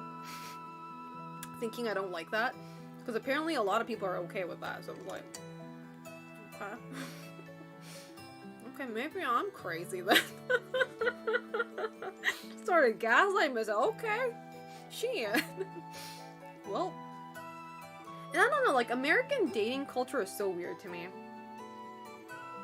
Like, if it's same room, someone should sleep on the floor. Bitch, I was like, I'm gonna sleep on the floor. It's so funny because, like, now that you mention that, I was originally not going to see Omar until Combo Breaker.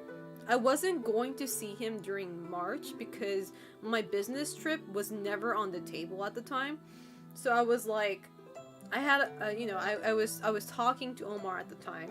We weren't going out. We were just talking.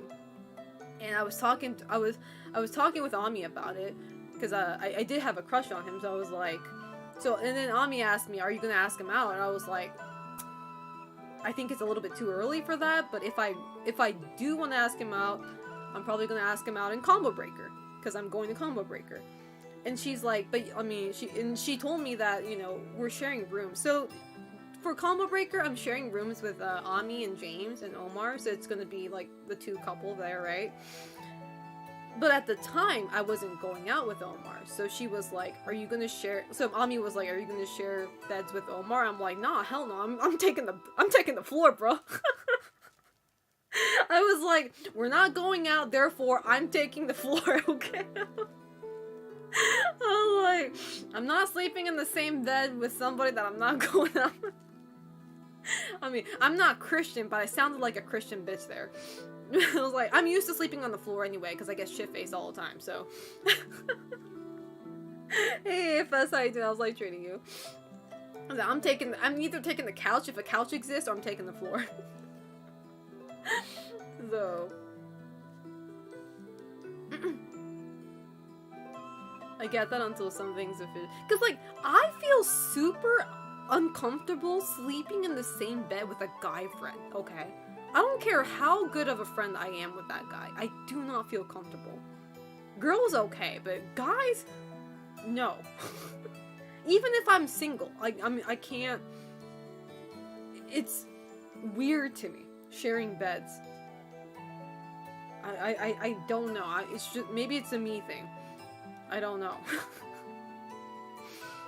I feel like sharing bed is like an intimate thing to do, in my definition, in my book, in my dictionary. you know. So, yeah. And like I'm super like self-conscious, self-conscious over this topic because like I expressed this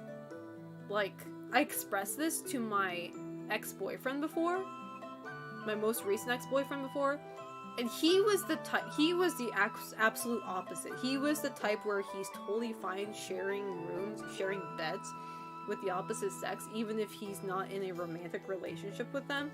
And I had to tell him that, hey, you know, I'm not comfortable with that. I don't like that. So, like, if there's an option of you not doing that, I really much appreciate you don't do that.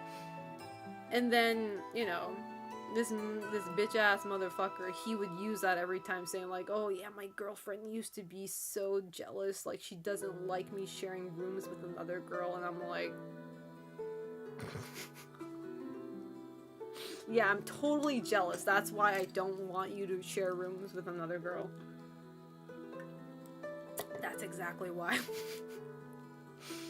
So I have like a bitter experience with my ex regarding that. That's why like I always feel like, I mean, I tell Ami about this all the time too, but it's like after that bitter experience, I see myself trying to be that low maintenance chill girlfriend, you know what I mean? Like, oh, I don't mind, you can do whatever, when I actually do care, you know, when I'm like, no, I don't want you to do that, but I wouldn't say that because I don't want to seem like, you know, I don't want to be told that, you know, I'm that jealous girlfriend again, you know. So it's just like, you know, hey, Auto Fantasy, how you doing? How's life treating you? I don't know, I feel like there's a boundary that should always be respected, you know? There should always be that boundary that should be respected, and just because you want your boundary respected doesn't mean you're, you know, you're being jealous or you're suspecting the other person of cheating, you know? I don't know if that makes sense, but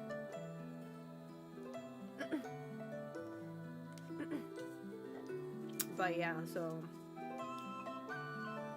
because I don't know, like, especially like I said earlier, like, dating culture in the US is so difficult for me to kind of understand, because like I was told that dating and being in a relationship is a different thing, and I'm like, what?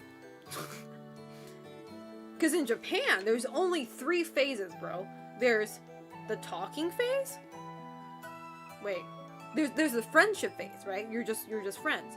You're friends, and then there's the talking phase where you're actually talking to that person with intentions of having a relationship. Hikarino-san, thank you so much for the tier 1 sub for 2 years. Let's go! 2 fucking years. Let's go. That's a long time. Thank you so much, Hikarino-san. How are you doing? Hopefully good, if not better. So, like, in Japan, there's only 3 phases. It's, like, the friendship phase, the talking phase, where you actually have, like, actual romantic intentions, and then you go out. The final phase of actually, like, being in a relationship. But then I found out that in the US, it is slightly different, where dating is different from being in a actual serious relationship. I'm like, what do you mean? And then people told me that dating can be casual, you know, like, you have no, like, obligations, you're not pursuing anything serious, you're just, like, feeling it out. I'm like, but isn't that the talking phase, though? Like, I don't get it. It's so weird to me. I'm like, isn't it complicated? I'm like, what the hell, bro? What does that even mean? I'm not built for that shit either. I'm like, what the fuck? I've gone out with someone telling each other we love each other and everything, going out on dates and other things, and she was like, we're dating. Damn. I don't know, it's very weird to me because it's like...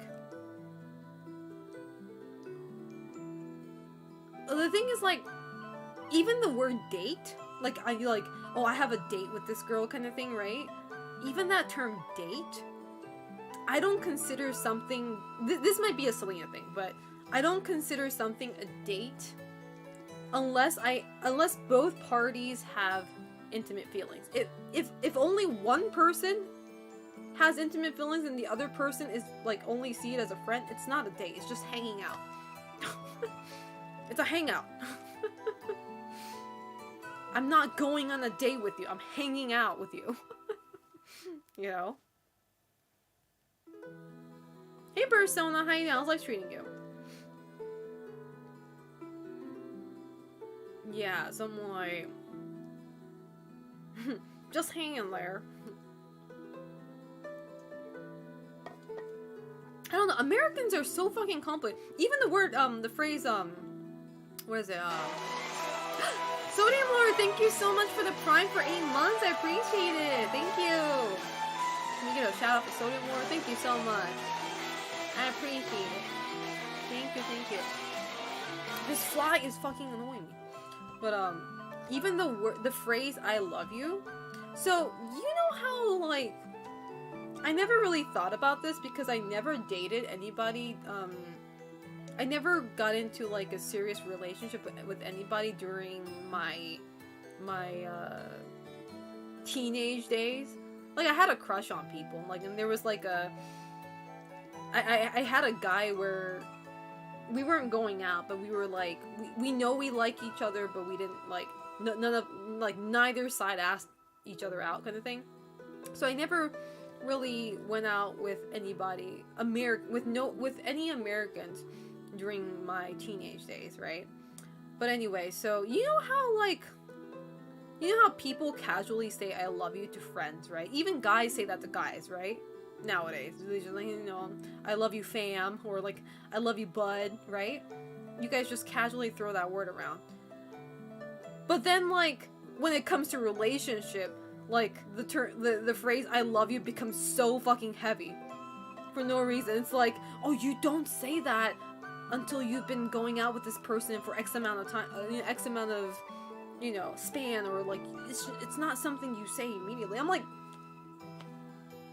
cause that's kind of like, to me, with somebody with the Japanese perspective, I love you is like an instant phrase you say to somebody you're going out with. It doesn't matter how long it's been. It's like, if we're starting to go out now, like if we go out now today, I will start saying I love you, you know, because like that's something you would say to your partner, you know, like usually in Japan at least, you don't have to wait for a certain amount of time for you to say that word, because like I'm going out with you because I love you. You know what I mean? Like, why do I have to wait another month for me to say that?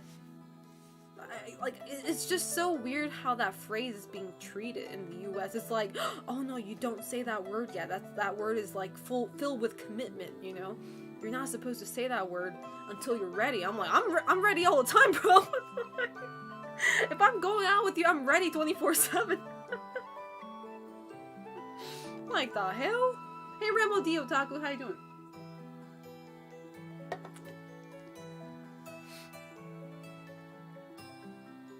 Wait, what am I gonna say? I like you?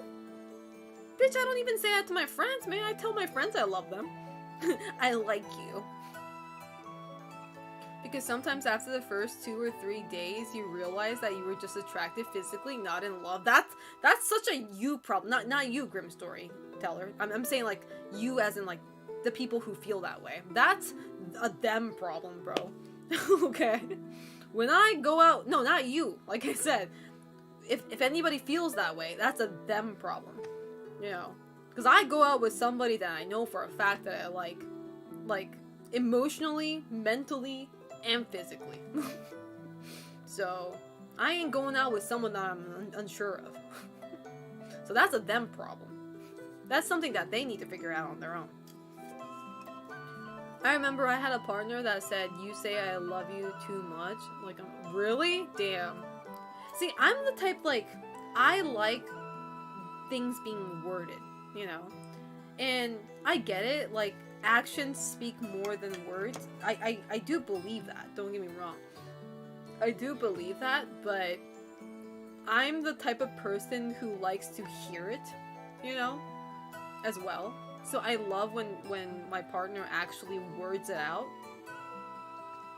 And I feel like that also connects to action too. Like, my partner is taking action into verbally expressing his feelings to me, you know?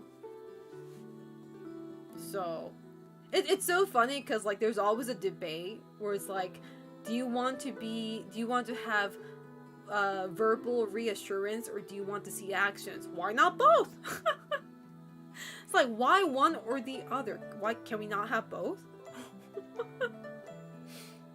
I want both.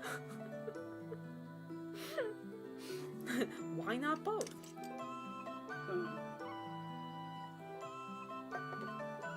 The thing is, like, I figured out with my last ex, I figured out that I cannot be with somebody who does not vocalize it. Normally. If you don't vocalize, like, your feelings to me regularly, normally, I'm not compatible with that person. And I don't expect most people to do that. I know a lot of guys don't do that. You know, it's just not in their system to do that. I get it.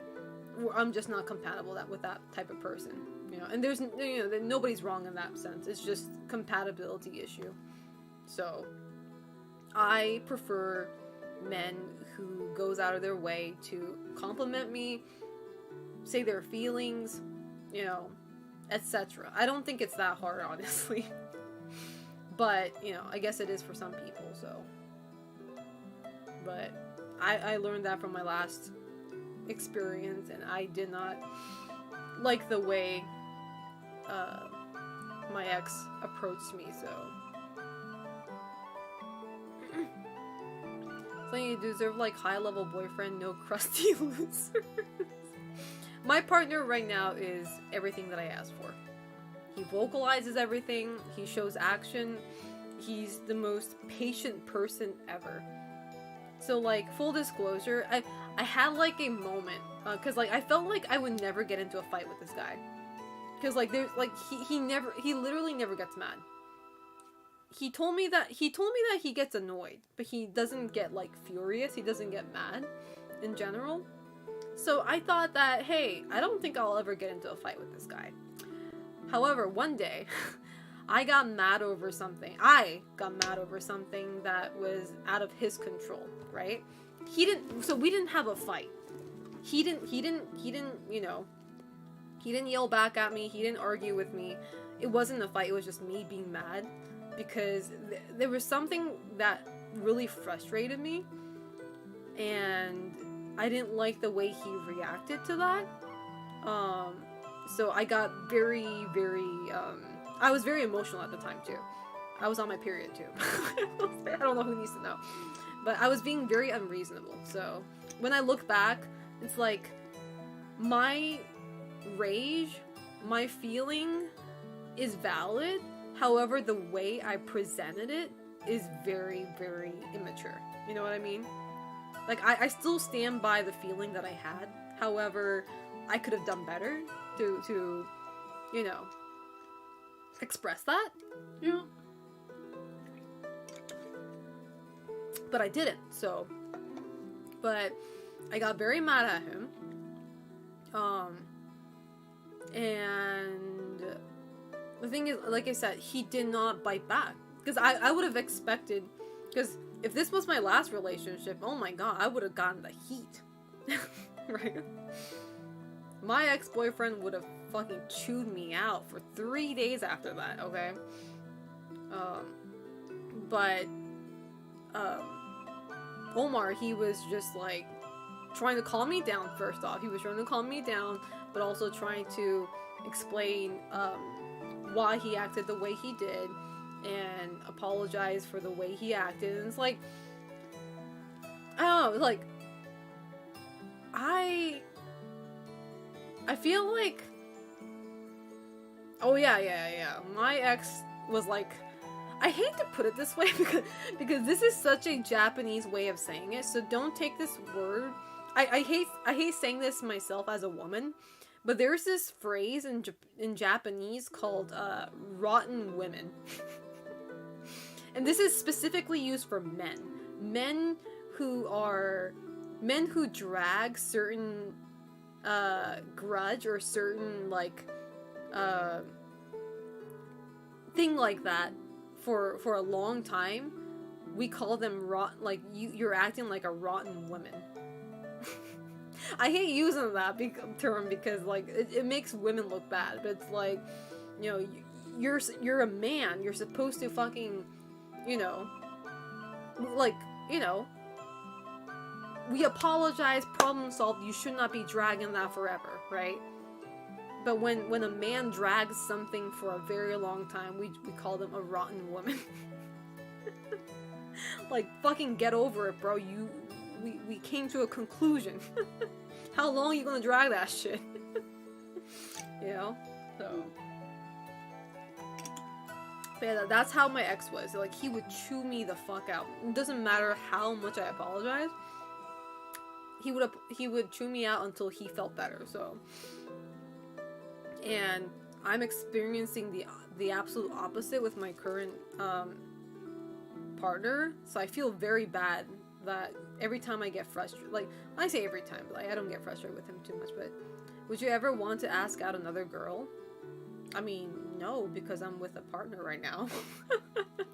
I'm in a happy relationship right now, and I'm not poly, so. Yeah, petty as hell, yeah, fragile ego, we must say. I don't yell or raise my voice to my partner, alas. Oh my god, my ex fucking yelled all the fucking time. That was the first time I heard a man yell, though. It's so funny because, like, obviously I have a father, and I have a brother, actually. I have a year younger brother. I've never heard them yell before. You know? So I didn't know what a man yelling sounded like. But the moment I heard my ex yell, I was like, oh my god. Shit's terrifying, bro. And it's so funny because, like, he's not in front of me, because, like, we were in long distance relationships, so, like, he's yelling through Discord call, right? So there's actually no physical threat, right? Like, he can't do anything, right? But still, it still scared me. It was like, you know what I mean? Like, it's insane. I say yell, but, like, he's actually screaming at that point too. And the thing is, like, I mean, if you're not in a relationship already, I don't know, it's like, I've never been attracted to a girl, in a romantic way. I do find girls sexually attractive, depending on the girl, but emotionally romantic, I've never been attracted to a girl that way, so I think I'm straight as fuck. But sexually though, like, I do find girls very, like, hot, you know, depending on the body type and all that, but it's like, I've never, like, fell in love with a girl, obviously, so, I don't know. He would have busted a blood vessel. The thing is, like, a lot of times when he was yelling, he wasn't yelling directly at me. And that's his excuse. He's like, I wasn't yelling at you, I wasn't taking out on you. But every time he was yelling, he was losing his shit over a fighting game. Either a fighting game or just a video game in general. Like, he was losing so hard or something, I don't know, or he was fucking up in Street Fighter or something, and he would lose his absolute shit, screaming and yelling. And he starts hitting his control. You can hear that through the microphone too. You can hear him hitting his fight stick. You know? And you can also, like, he starts hitting himself too. And I'm like, that was like one of the worst moments of my life. I'm like, I'm hearing my partner hitting himself through Discord call, right? And I'm just sitting here like, I've never experienced that in my life, you know? Hey, Chill Kaiju, how you doing? How's life treating you? It was insane, and I'm like, and my natural instinct was, cause like I grew up under a very abusive mother who was also like physically abusive. Like she would like hit me, throw things and stuff like that. So my natural instinct was, don't speak, Selena. Don't say anything, because if you say something, he's gonna lash out on you. Like his anger is going to be pointed at you, right? So don't say anything. Just let him do whatever the fuck he's doing, right? That was my natural instinct. And the moment that was my natural instinct, like he started talking. Like he talks to himself all the time when he's mad, but like he starts talking to himself, saying shit like, oh, nobody cares about me, I'm going, like, you know, like I'm literally hurting myself, harming myself, and nobody's here to stop me. And he keeps on like kind of like vaguely guilt tripping me for not doing anything, right? So I heard that. So I was like, okay, well, next time that happens, I'll stop him then, okay? Because apparently that's what he wants, right? He wants to be stopped. He wants somebody to tell him, you need to stop. So guess what happens? Shit like that happens again. I tell him, hey, I think you should take a break. And obviously, he lashes out on me, saying like, don't fucking tell me what to do. That's what he told me. And I was like, okay, I'm done. And then I hung up. I was like, I actually hung up. I was like, done. Told me, he 100% lashed out on me. I was like, okay. That's probably all I needed to fucking hang up. Right? I was like, okay. And then obviously, because I hung up, right? Because I hung up, he felt like, I mean, I guess he felt like I was gonna leave or something, so he immediately texts me saying like, you know, I forget what he said, but like he types a long ass text saying how he's alone in this world and, you know, nobody cares about him in the end of the day, and I'm like, yada yada, like fucking sympathy, you know, buying paragraph, and I'm just sitting here like like, okay, what the fuck do you want me to do then? And I was like, you know,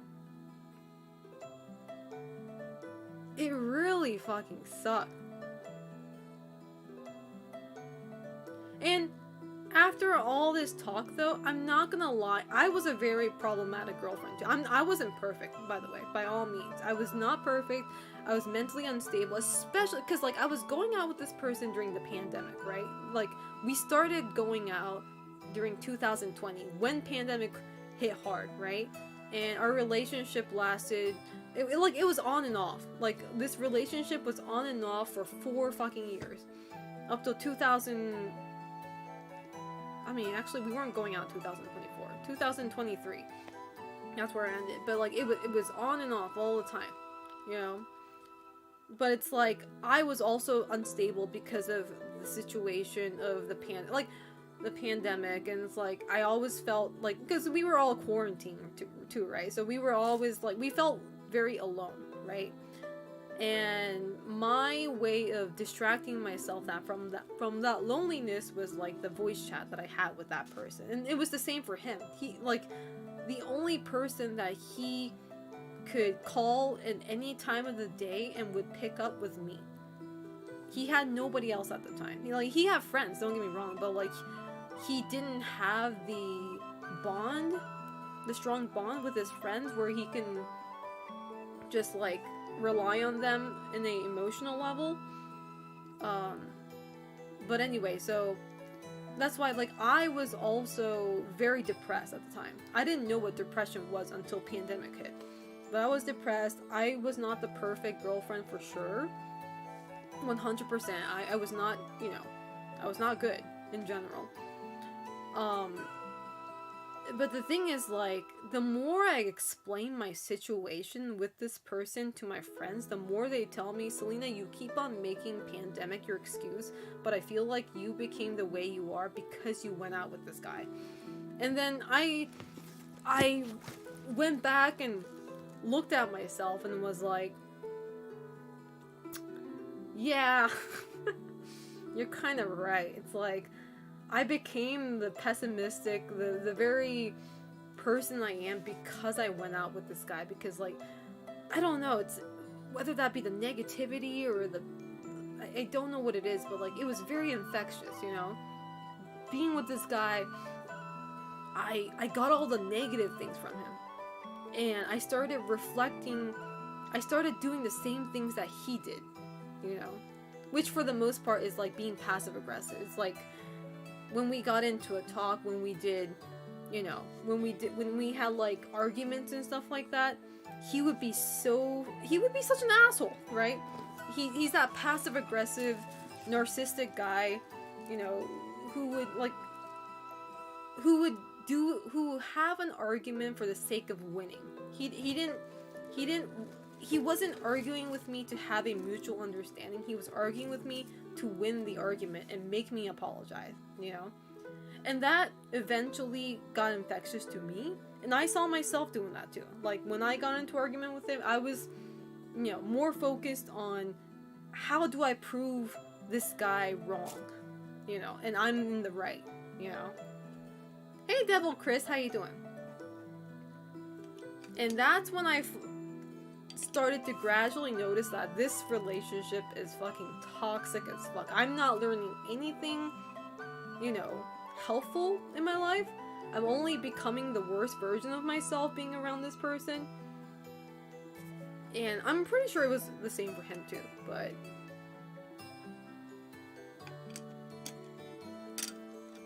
yeah, that's the thing though, because, he was the... I say he was. Maybe he still is. He's the type of guy that other people find funny. He's like the class clown kind of guy. You know, he makes stupid shit posts. He makes fun of other people in expense of... so he makes humor in expense of other people by making fun of people, you know, shitting on them, that's just his persona in general at this point, right? And people find that funny. People who have no deep connection with him and see him from the audience seat find him funny, right? Oh, this guy's so funny. Like, it's just like low tier god, right? It's either low tier god, DSP. Oh god, this guy's funny, man. You know, he's hilarious. But when you hang out with this guy in a personal level, you know, it's different. Don't know why people find him funny, just a troll. Yeah, I mean, it's the FGC for fuck's sake. Like, the FGC, their humor standards are very low. You just make fun of another FGC member and it's just funny to them. You know? It's just very, very hilarious to them.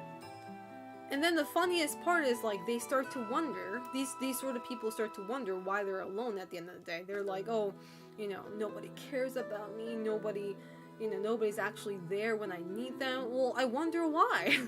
You never established that relationship in general, and you're just being a fucking asshole most of your life. He's borderline insulting sometimes, if not most time. Yeah, it's just... and that's why I don't find his, like, humor funny at all, you know? Like, he made a few jokes here and there that was funny to me, but, like, most of his jokes are, like, so fucking, like... It's just not funny. And when I show that I'm not, like... When I visibly or verbally expressed how I didn't find their humor funny, they made an excuse saying, oh, you're Japanese, that's why you don't understand American humor. I'm like, bitch, you're fucking Canadian, shut the fuck up. You're not even American, for fuck's sake. He's not even American, he's fucking Canadian, bro. I'm American.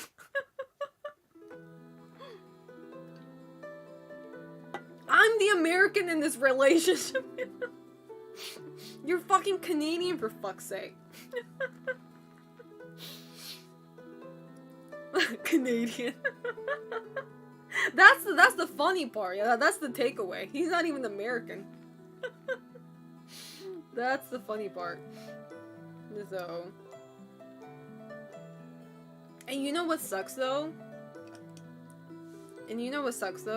He's probably gonna be at Combo Breaker. Like, I don't think he's missed a Combo Breaker ever, so he's probably gonna be there. So, yeah, hopefully I don't encounter that bitch, but yeah, it's a small world out there for the FGC. So, I don't know if he's gonna be there, but he was there last year, so.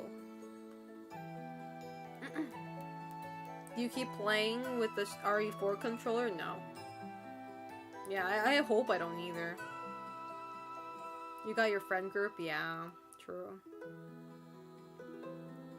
Yeah, cause like, it's so funny, because like, when I was still, okay, I'm sorry, I'm venting at this point, chat. I promise you this will be the last time I'll vent about him, okay? I'm in a happy place in life right now, but I need to vent.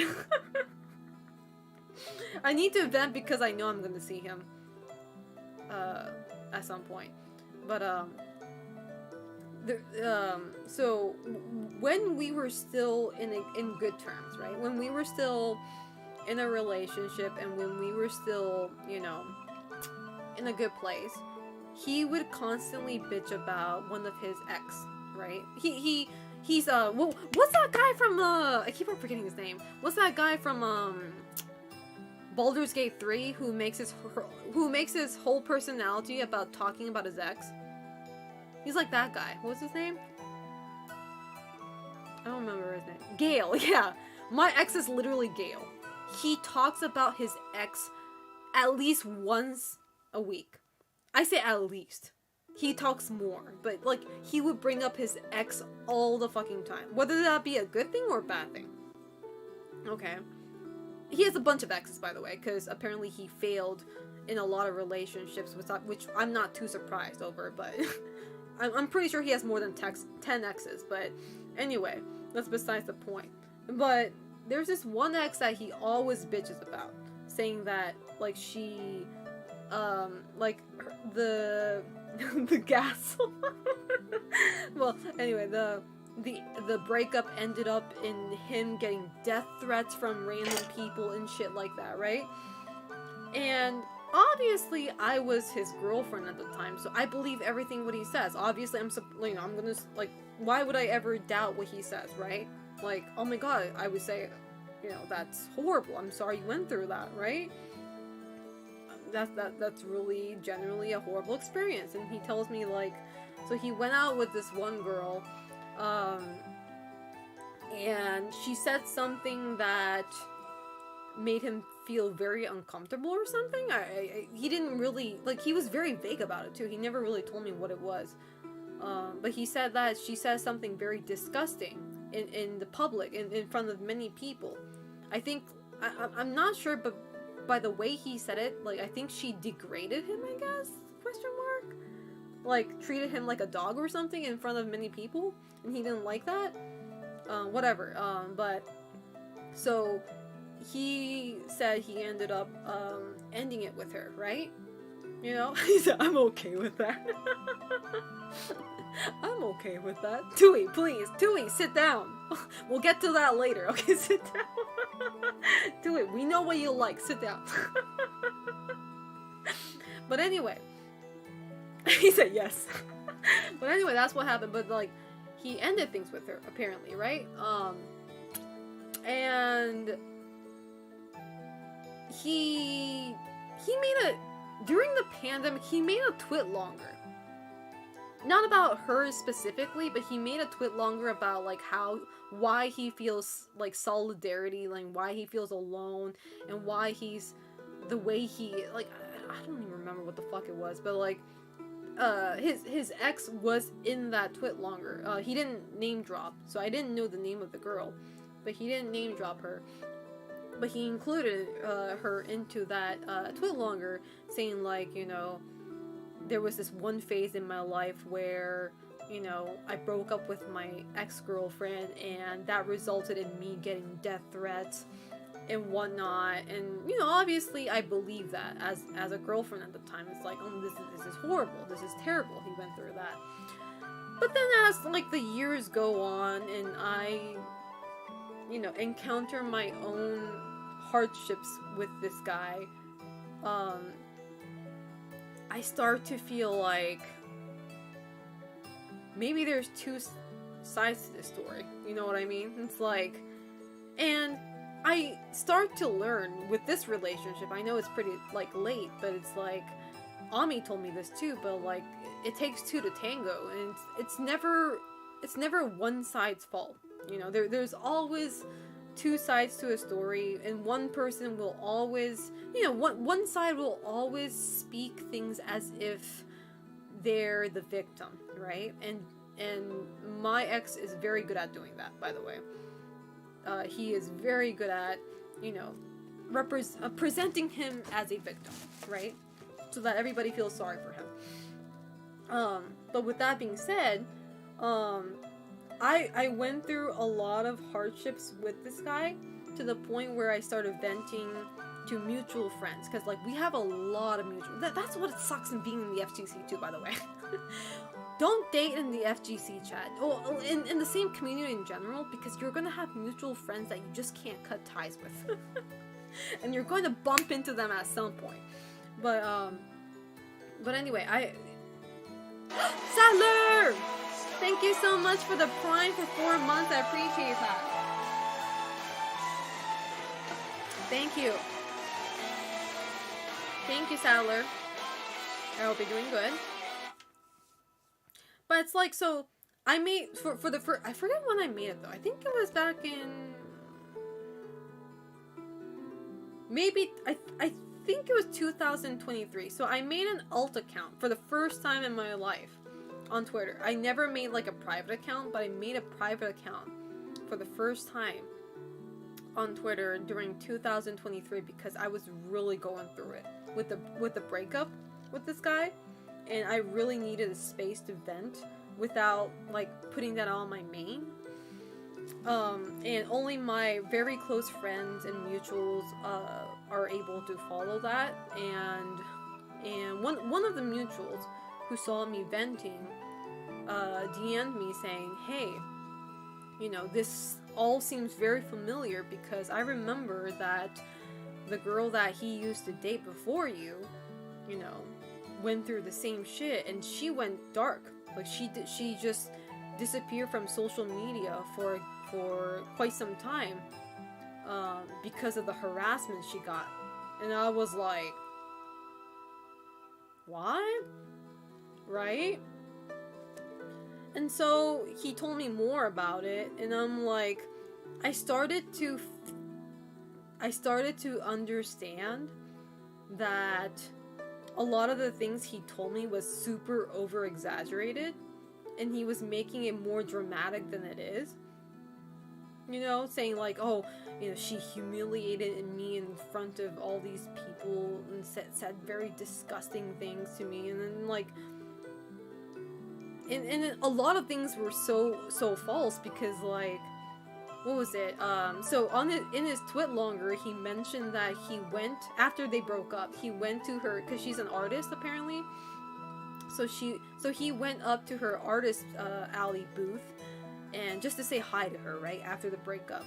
And he mentions in his twit longer that she told him off. She said she told him to fuck off, or like, get the fuck out of here, don't come close to me, or something like that, right? And so he just backed off, right? That's what he said on his twit longer. But what I heard from my friend who was actually there was like, that's not what she said. She was just sitting there like, okay, question mark.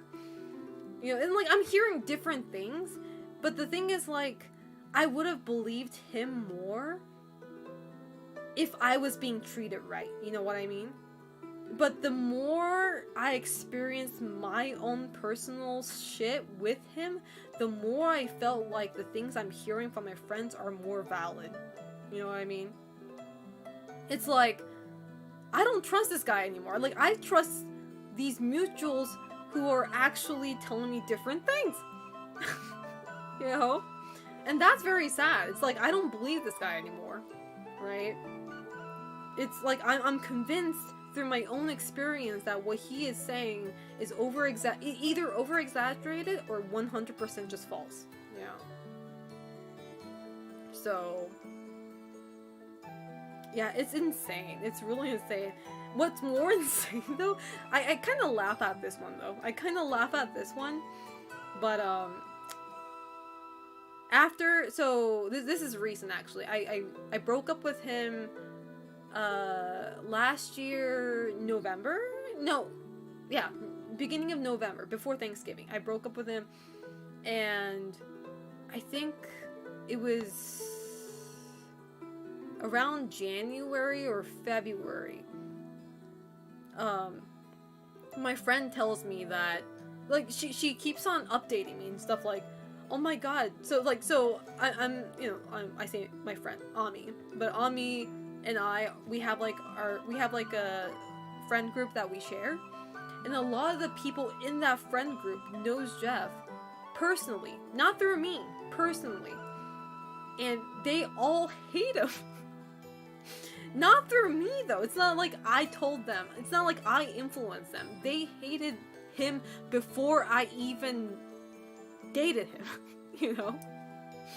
And it's so funny because, like, Ami would bring up this story about me and him, and then her friends would be like, wait a second, Selena dated him? Oh my god, I got some story to tell you, kind of thing, you know? It's like, oh, you know? And it's so funny because, like, every time I make up with him, when I used to, when we went through a breakup and we talked it out and we got back together, I would tell, you know, him that, you know, my friends don't like you too much, right? And then to that, he would respond saying, like, well, you know, friends are always biased, you know, they would always take sides with you. It's like, no, like, now I can say, no, bitch, they hated you before we even dated. You're not taking my side, they hate you for a personal reason, bro. That is not under my control. You're being hated because of the way you fucking acted. Okay. It's not because of me. Like, the hell? So, I don't know. It's just very, very weird. That's why, like, wait, if they hated him, why are they still with him? They're not. None of my friends who hate him are not close to him.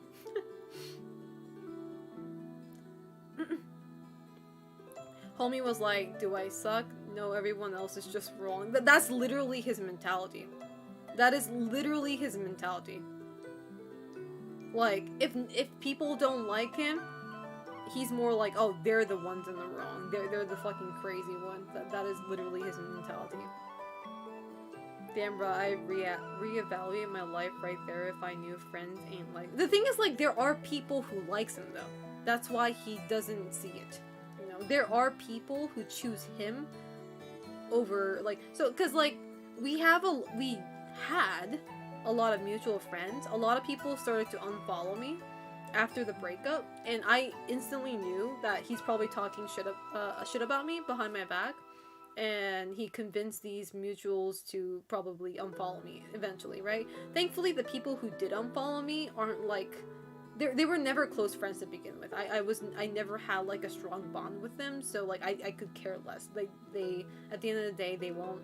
It doesn't change my day at all. Thankfully. But, so he does have friends, that's the thing. That's why I think that's the thing that's convincing him that he's not in the wrong. You know, because he still has people who will stick around with him. So the self-reflection ability, yeah, exactly. Therapy is always important. Like, no, he claimed he went to therapy. I don't believe it, actually. He told me that he went to therapy and he's going to therapy and shit like that. I don't believe it. No, I never did, but I don't believe it. If he actually is, it's not working. Cause like the last time before the recent breakup, I broke up with, well, I didn't break up. We weren't even going out at that point, but like I cut ties with him during May 2023. I said I don't want to talk to you anymore, right? I cut ties because like he was literally affecting my life to the point where it was affecting my physical health. I was becoming depressed to the point where it was affecting me medically, right? So I was like, I'm done. And then, so we didn't talk for 3 months from there, right? Like I cut ties, and he was talking shit behind my back. Well, just the usual, right? And then Evo Las Vegas happened. Evo Las Vegas, I always go. He goes all the way. He goes all the time too, and inevitably we cross paths, right? Well, we don't have to, but like we're in the same area, right? And I'm just enjoying my time there with my friends and all that. Day 1 goes by just fine. Cosplay with Ami, had fun. And then day 2, I get a DM from him saying, "Hey, my friend said they saw you. You know, I was wondering if you're doing okay. You know, if you wanted to chat, we can chat." And I get it, chat. I should have ignored that. I should have blocked him, ignored that, went on with my life. But a part of me felt sorry. Okay. A part of me felt sorry. I consulted with myself for 7 hours. I was like, should I just ignore this? Or should I actually talk to him, right? And I chose talking with him because I felt like I would regret if I don't, right? But I told myself, I'm gonna yell in his face. I'm going to tell him all the shitty things he did. I'm going to yell at him, and I'm going to call it a day, right? So I do that, right? I meet up with him. I go to his suite. You know, he borrowed a room. I say borrowed. He booked a room with a bunch of his homies, but his homies were not there. He told them to leave during our conversation. Like, you know, he starts crying and all that, and I'm like, you know, my dumbass actually got swayed, right? I felt sorry the moment I saw him start crying, right? I should have not. I know, I'm stupid. I'm stupid for being swayed by that. And I forgave him, okay? And I should have never done that. I should have never even answered that DM. I'm 100% in that with my, like, at the time I felt I was doing the right thing, obviously. But now that I see it in a different perspective, I should have never answered that DM. I should have never. No, we made it up at that time. Well, so like we talked it out. He cried in front of me.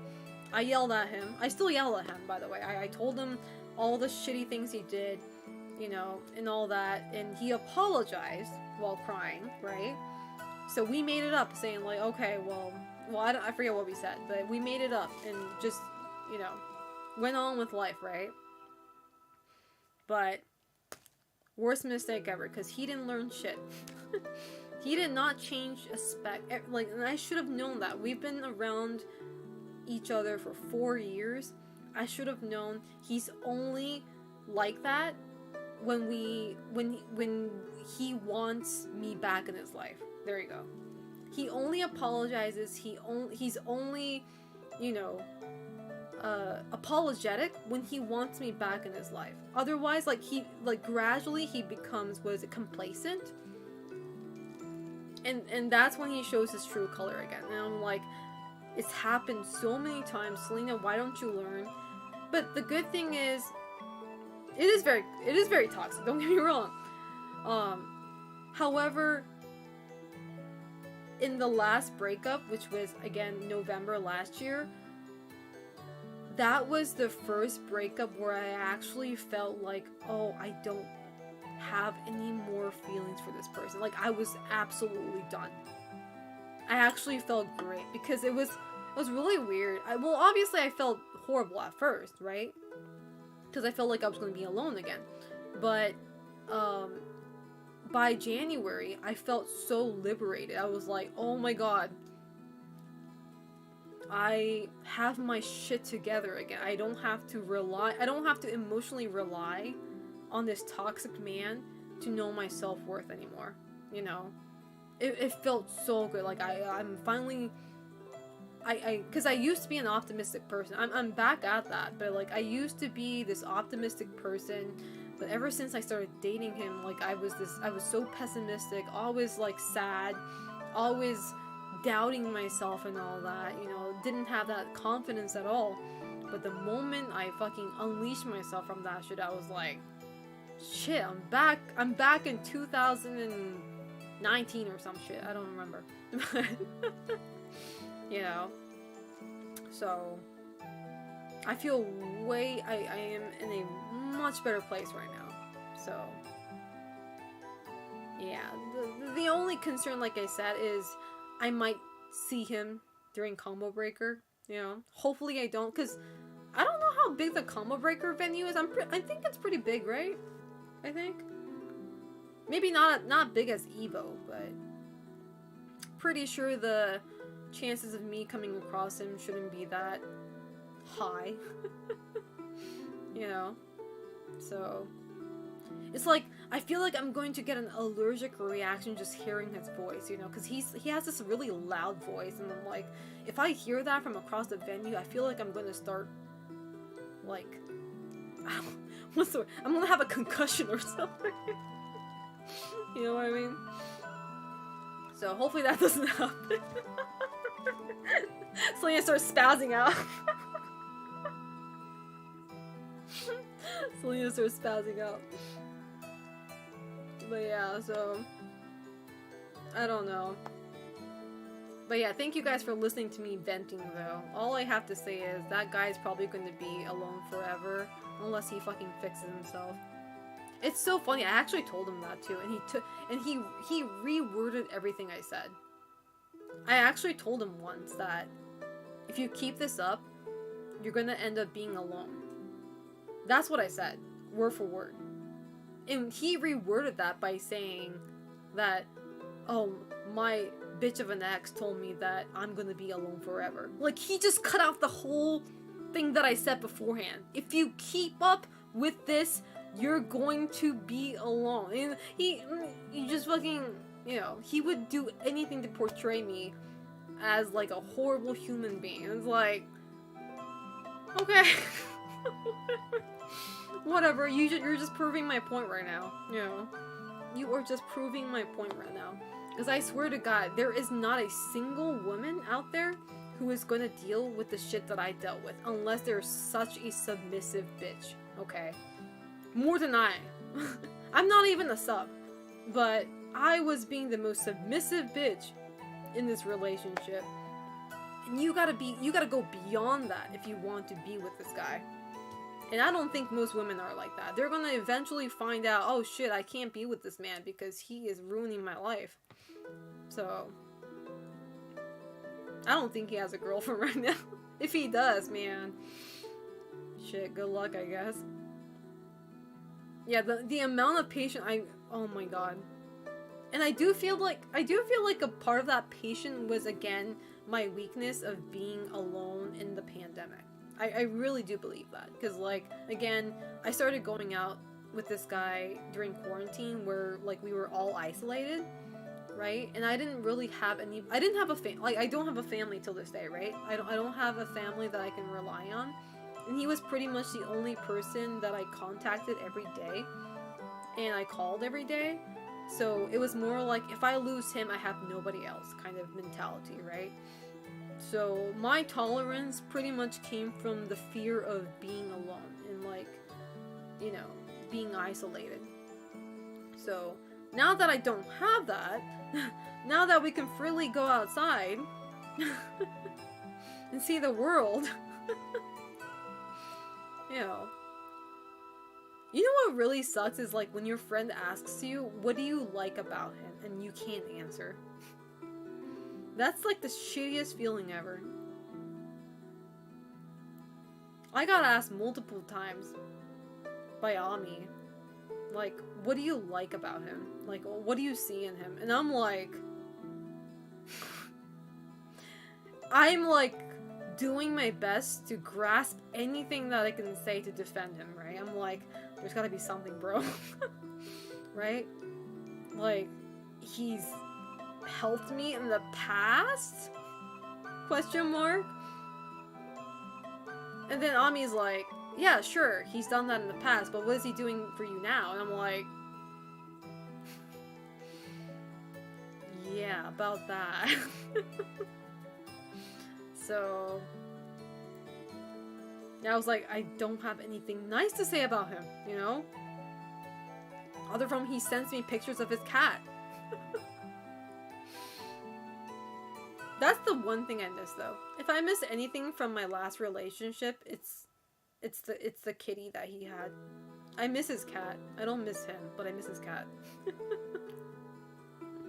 That's the only thing I miss. But homie ain't even Inuyasha's level? True. True that.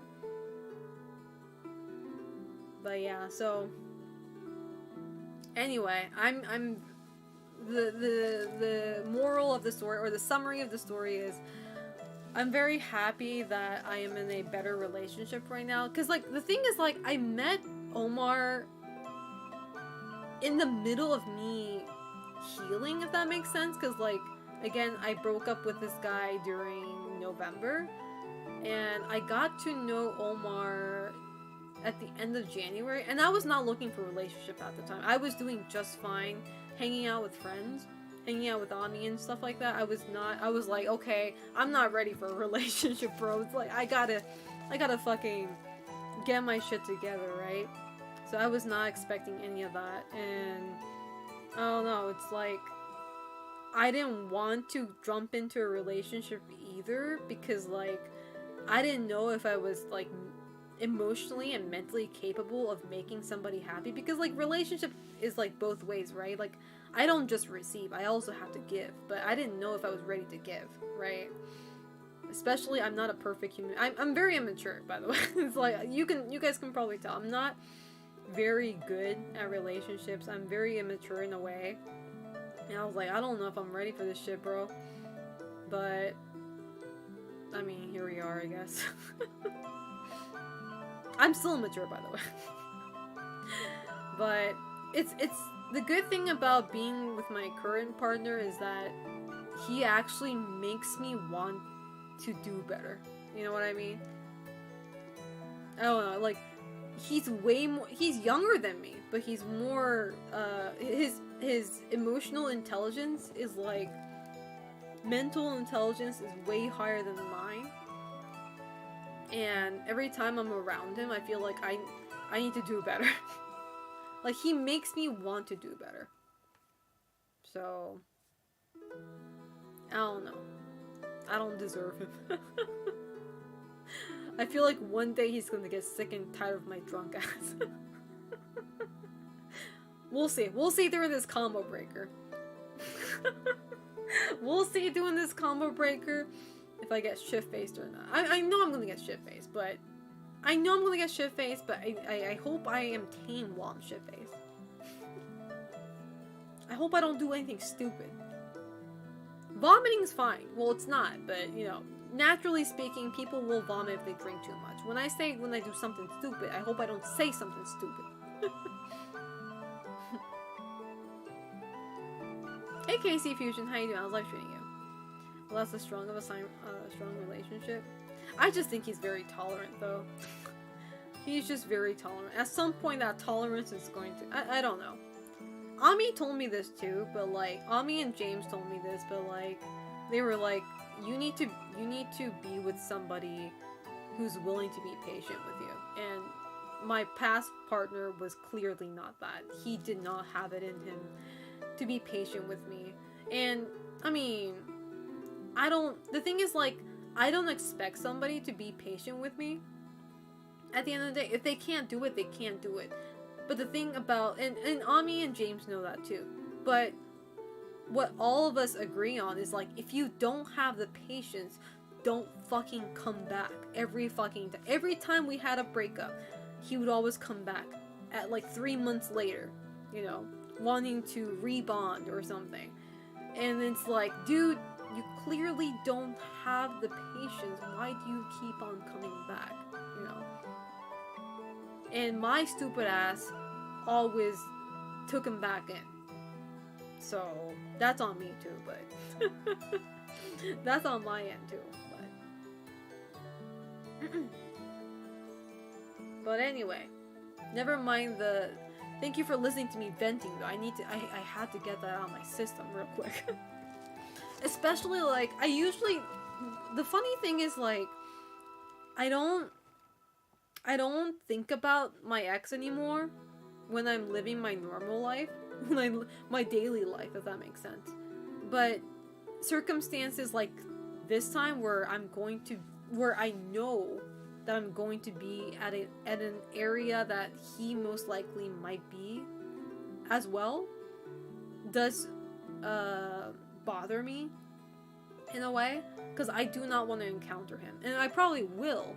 I'll try my best. I don't know how that's possible, but I don't want to encounter him.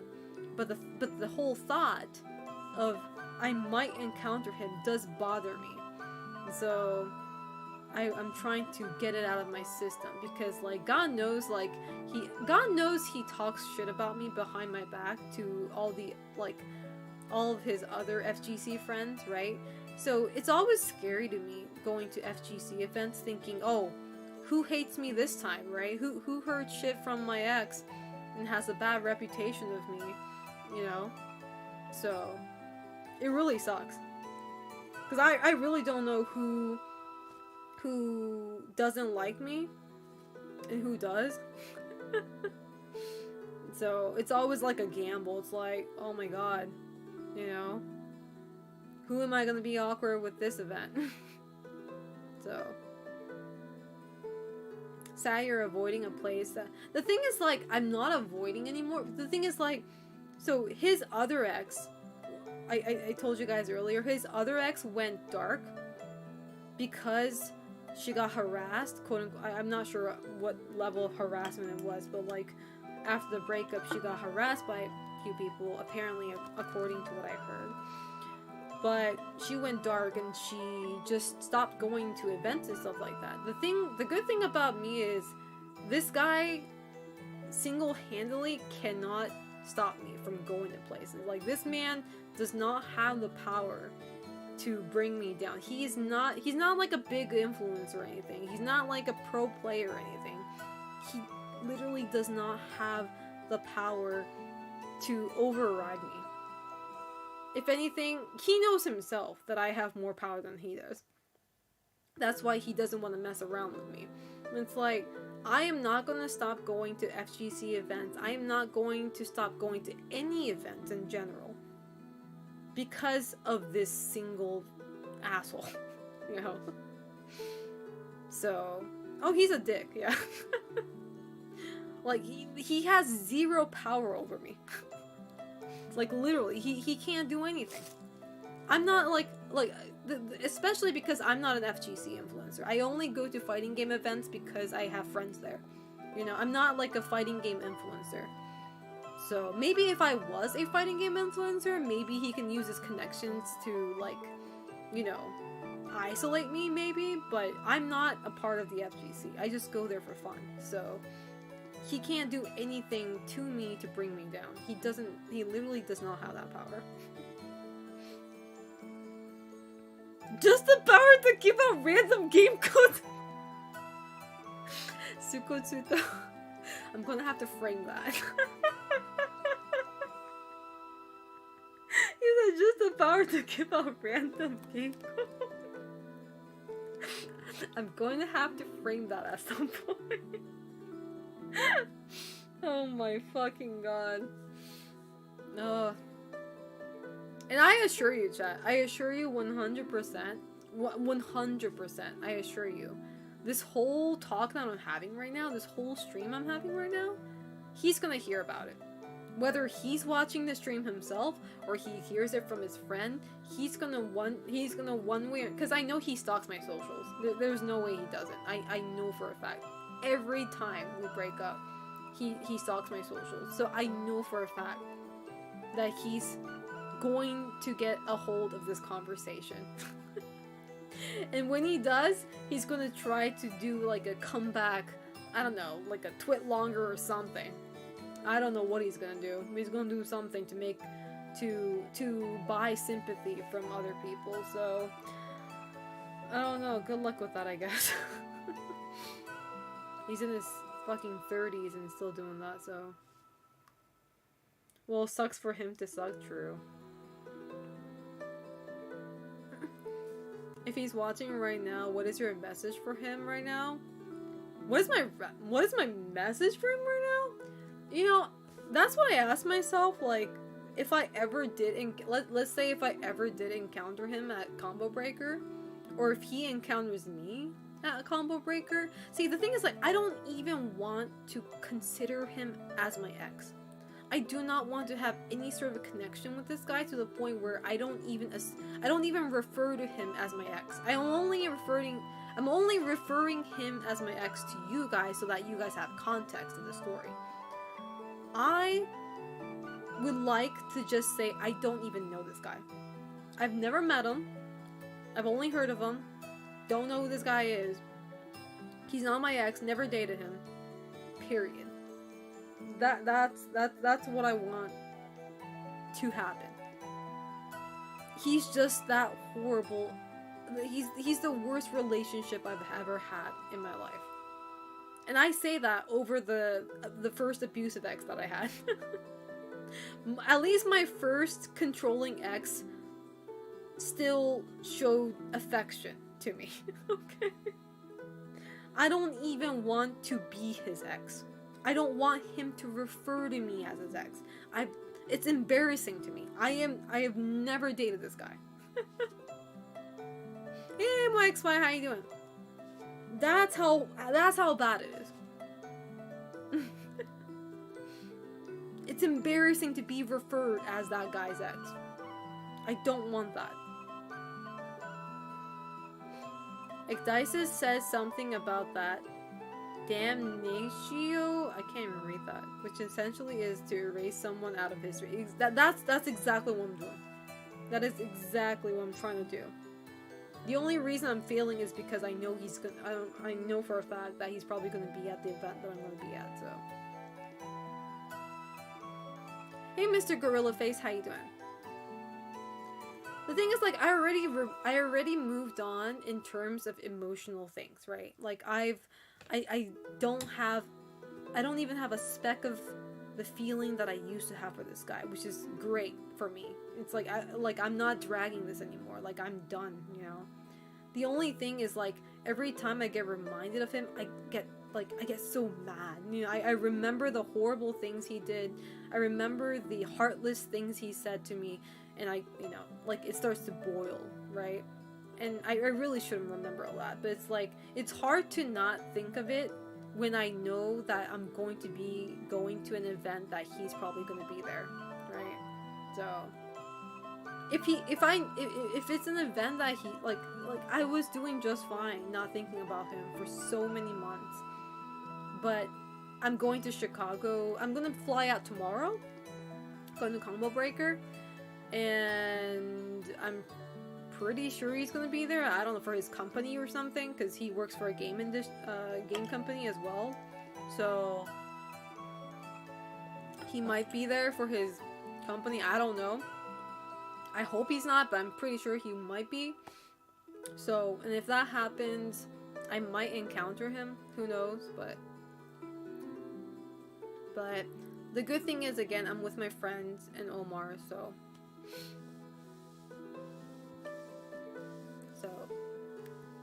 Guys, this bot is going to the void. I'm gonna delete this bot.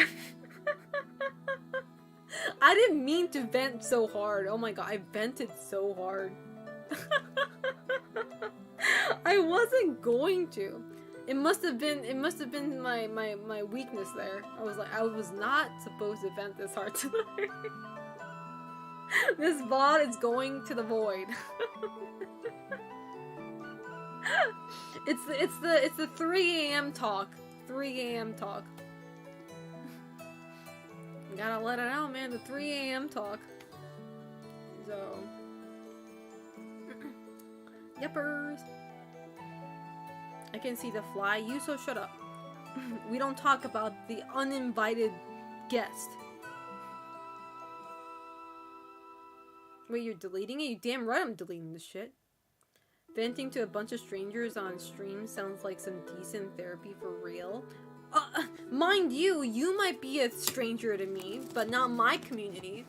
My community's not a stranger to me. They're my familia, okay? Maybe you're a stranger, but speak for yourself. We're a familia. Right?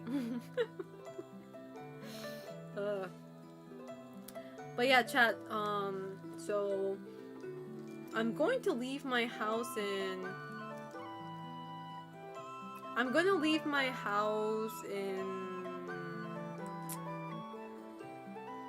roughly 4 hours from now, maybe?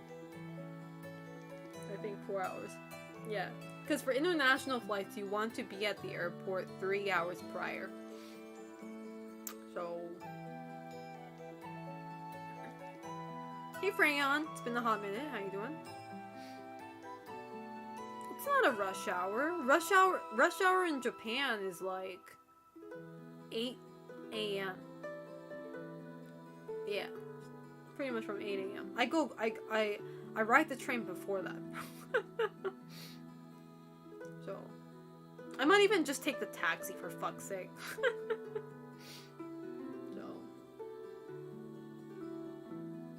America needs a fucking bullet train? You guys need train in general, bro. You guys only have trains in, like, cities.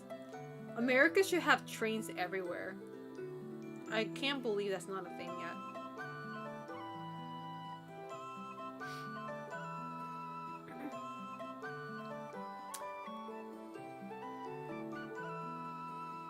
But yeah. We too broke? Damn. We have trains, but they're shit ass slow. We used to have trains, but then GM bought all the rail. What's GM? Broke! Sounds like the FGC. Psych, I'm kidding.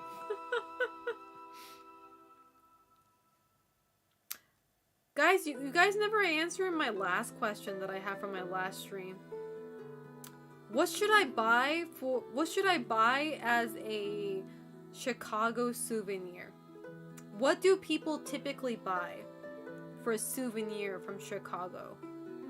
Nobody was able to answer this question last stream, by the way. I guess that speaks volumes, but a pizza? I can't take a pizza back home, bro.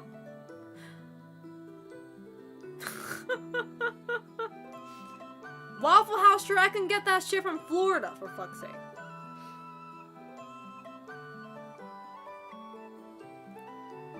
Hey Sophie, how you doing? It's been a hot minute. How are you doing? Jordan shoes? That sounds a little bit too expensive. I can get that in Tokyo, by the way. Something that I can only get in Chicago, chat. Jordan shoes, I can easily get that in Tokyo.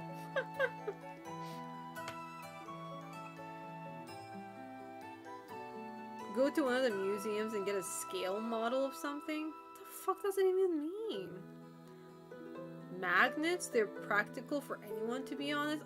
Practical for people with refrigerators in their house. You think I have a fridge in my house? Little do people know, Selena doesn't have a refrigerator in her apartment. She has a small one, though. You can get like a miniature Sears tower? Ew. Chicago's most known drink is... How do you pronounce that? Is it Malort? Did I pronounce that right, chat? Malort? Or Malort? Malort? Malort? I heard that alcohol's like absolute trash, so no. I heard it's like literally FGC trash alcohol, so I don't need it. No, I'm good. I have standards, bro. Yeah, I have standards. I don't drink trash.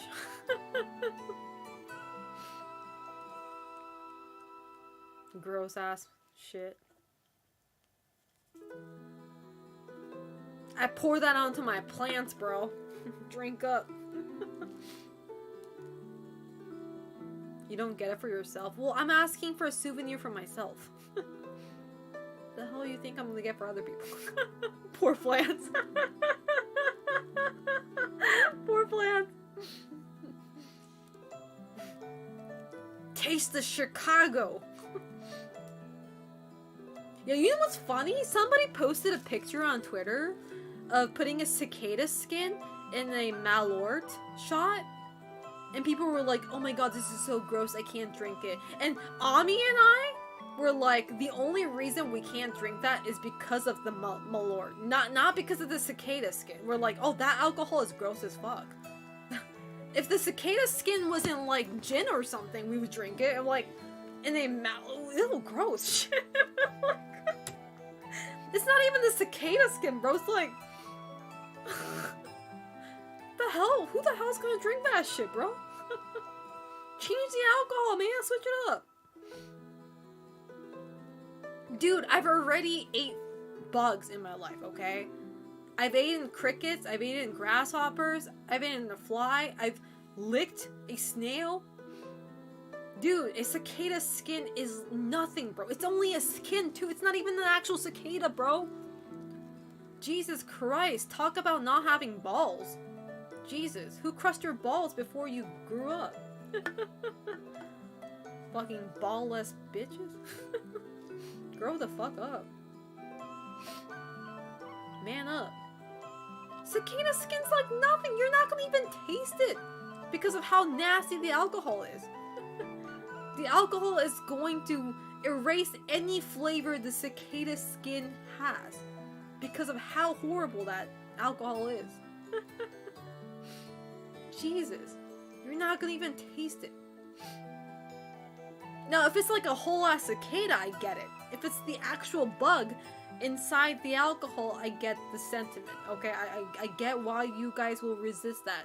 It's only a fucking skin, for fuck's sake, bro. Why have I eaten so many bugs? Because when you go to certain areas in Japan, especially the countryside, it is a delicacy. Believe it or not. And they actually don't taste that bad. Have you tried candied bee larvae from Nagano? No, not yet. The problem in Chicago is mostly a food place, not a thing place, so the only things that I can think of are like scale models or building. So you're saying Chicago is kind of a boring place. I get it. It's okay. Senshi would approve, see? That's why I tell my friends from Dungeon Meshi, if I had to compare myself to a character, I would definitely be Laios. I would eat anything, bro. I would give it a try at least. I am definitely Laios coded.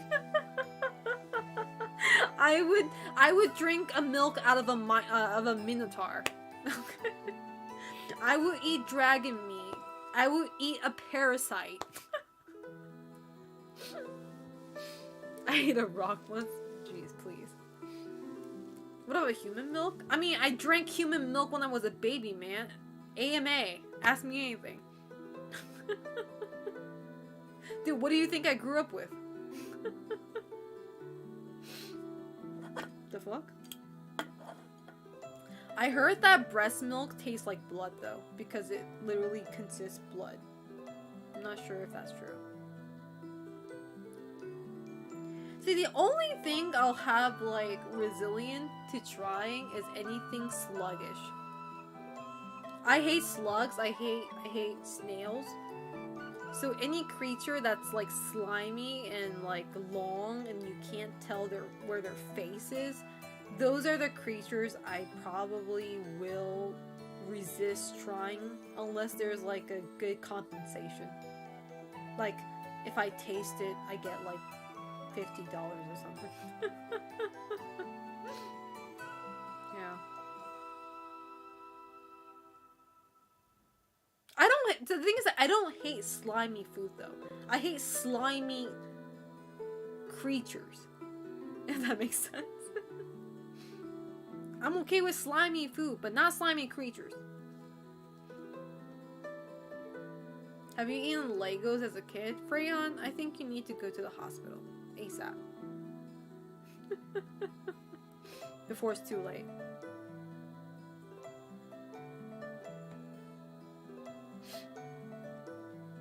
Yeah, I just can't do... I have a... The thing is, like, it's not even about eating. It's more like I have a fear of slimy creatures. I'm actually scared of snails, slugs, what else, like... Wasn't there, like, a sea creature that was like that? Whatever the fuck it is. It's and I hate earthworms, too, because they don't have eyes. But I don't like slimy creatures. I am totally fine with cockroaches. When I say totally fine, I mean like I'm not scared of them. I can kill them with my bare hands if I have to. Cockroaches, spiders, centipede, all those creatures I can deal with. I'm not even afraid of them. I can deal with them just fine.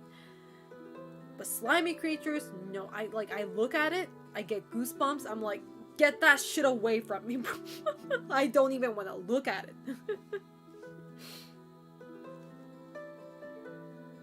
Rocky Mountain oysters? I don't even know what the fuck that is.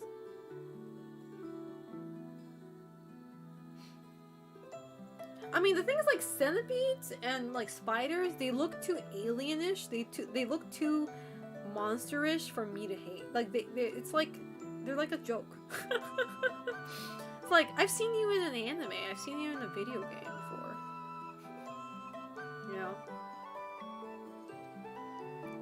Do you guys know that, what was it, that one King Kong movie back in 2000, before 2007? That King Kong movie?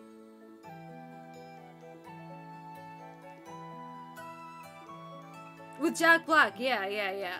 Do you guys remember at the very early on in the movie, there's like this worm, this big ass worm that you find in Legend of Zelda was like literally killing people? That fucking terrified me. Okay. I was like, this shit is a horror movie. The only Asian man in the movie died by getting swallowed by the fucking worm, and we were like, ah, boo this movie! The only Asian just got killed! Boo this movie! Racist! Racist ass movie. This movie fucking sucks, bro! But yeah. That's why, like, even in Legend of Zelda, was it, I think that creature is both in Ocarina of Time and, yeah. He's both in Ocarina of Time and Majora's Mask. That, you know, that big, like, worm creature. He's not really a worm, but that big creature around the water temple and, like, the sea area. That guy that, swallows your shield. I forget what, the name of that bitch was. I hated that shit. That shit always scared me. Leaky or yeah, that bitch, yeah. That bitch. He would always get close to you slowly but surely. And fucking swallowed your ass. Yeah, I was like, that was like my nightmare, bro. I was like, oh my god. I saw this bitch in King Kong, bro. He swallowed the only Asian man in the movie. We cannot forgive him.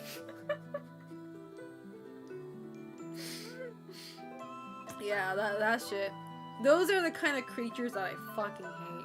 I cannot tolerate. I actually get the chills seeing those creatures. It's that bad. The worst was going to the Zora's domain, and oh my god, you guys are making me want to play Zelda. Zelda. I wish I could stream Zelda. I can't because my capture card's being a poo-poo. A poo-poo. Poo-poo. Excuse me. Oh my god, I'm getting sleepy. If I sleep now, chat, I'm going to oversleep. I'm not going to make it in time. I cannot sleep right now. I can't afford to go to sleep right now. If I do sleep right now, I will not wake up and I will miss my flight. Selena has to stay awake. Selena, keep your shit together. You got this. Only what? 2 more hours, Selena. 2 more hours. Oh, we know. I've never overslept for a trip, though. And I don't want this to be the first. I don't want this to be the first. My friends are looking forward to seeing me. I cannot miss this flight. I will call the Japanese government to give me a chopper if I must. You can't actually do that, but you know what I mean. Anyway, chat, I'm gonna use the bathroom again. This will be my last break, by the way, for tonight. I'm gonna use my last break time. I've been drinking too much coffee. I need to use the bathroom. And I don't think I'm playing any game tonight. I've been talking too much. I don't think I have enough time to play games or the energy to do that.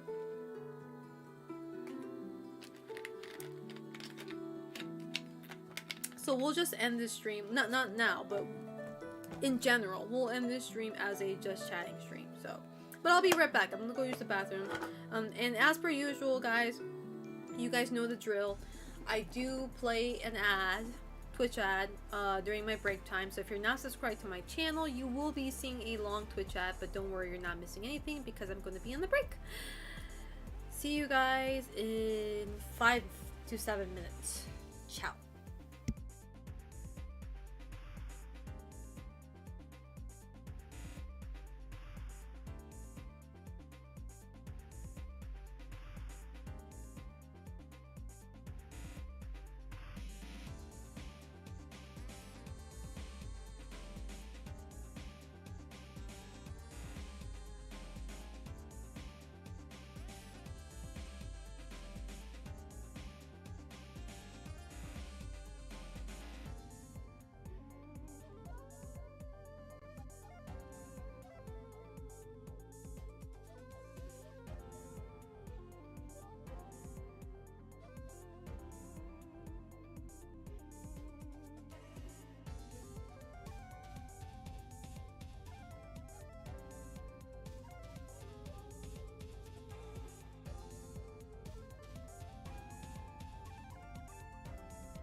Okay, guys, I'm back. Guys, I was reminded, sorry, out of the blue, but somebody on Instagram asked me, what is my, what game am I looking forward to that releases in 2024? What other game releases in 2024? The only thing I know is Elden Ring DLC, potentially Silent Hill 2 remake if that doesn't get delayed, Clock Tower remastered, Final Fantasy XIV Dawn Trail expansion. What else is there? I actually don't know any more games.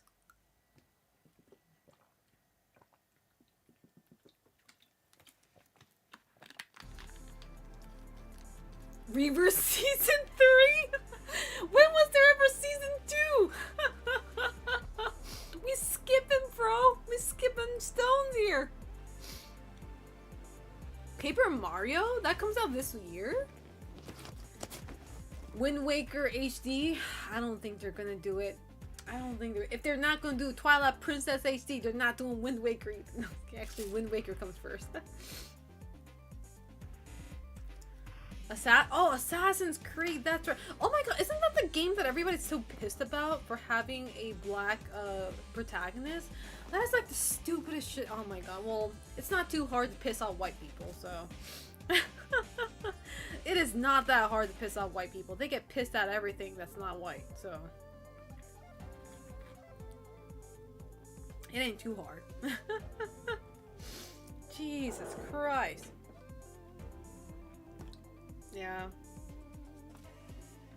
It's so funny because, like, I think a lot of people mention this, but, like, well, at least from my perspective, chat, a lot of the Japanese people that I follow and saw Assassin's Creed's character were like, they did not give a flying fuck that it was a black man.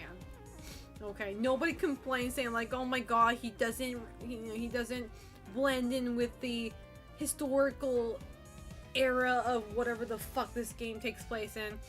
You know, nobody. I think that's what bothers me the most, where like a lot of white people are putting words in our mouth. When I say our, like Japanese people's mouth, saying like, oh yeah, Japanese people hate this too. You know, they're being upset over this misinterpretation and this cultural appropriation, and then we Japanese people are like, no? Question mark. Okay. Hey Paper Yasura, how you doing? How's life treating you? Hopefully good, if not better.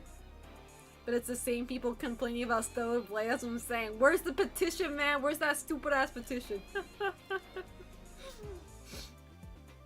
Exactly. People are just showing their color of being racist, so I mean, what else is new, right? Yeah, the minority really do be loud though. Not gonna lie. They really do be loud. They really do be loud. It's like, this is not historically accurate. Bitch, when was Assassin's Creed ever historically accurate, you asshole? Tell me you haven't played the game without, you know, telling me you haven't played the game. Like, what the hell?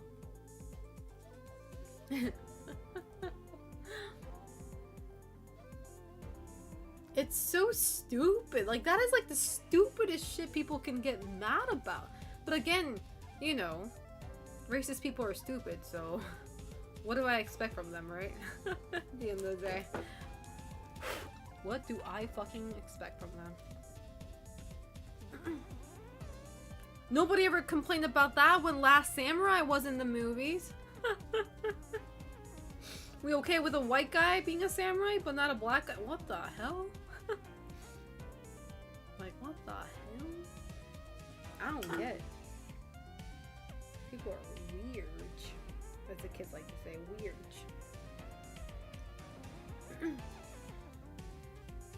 We complain about being bad. It's so funny because, like, when I watched Last Samurai, I was like a little kid, and I didn't really understand what was going on, but I didn't understand what the serious moments were, but I did like the fact where Tom Cruise was trying to communicate with this Japanese woman, and she was kind of like, alright, white boy. Like, she didn't say that, but like, she was just looking at him weird, being like, okay, this fucking foreigner. And even as a kid, you can tell that too. It's like, oh god, Tom Cruise, you're embarrassing yourself. Stop being so white. Shit. It's so funny that Japanese people were like, alright, this guy's weird. Oh my god.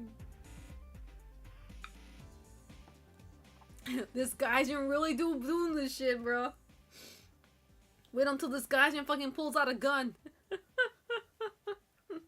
He said, this is my katana, bitch. Oh my god. But the funny thing is, like, I feel like most Japanese people, when let's say when Hollywood makes a movie of Japan, or like even like the Assassin's Creed, right? Like things get taken place in Japan. I feel like most majority of Japanese people just find it cool. They're like, oh my god, you know, they're focusing on Japan, right? That shit's cool. And then next comes the phase where, like, you got Tom Cruise, you got the white guy being a samurai, and then the Japanese people see that and they're like, okay, that's a cool concept.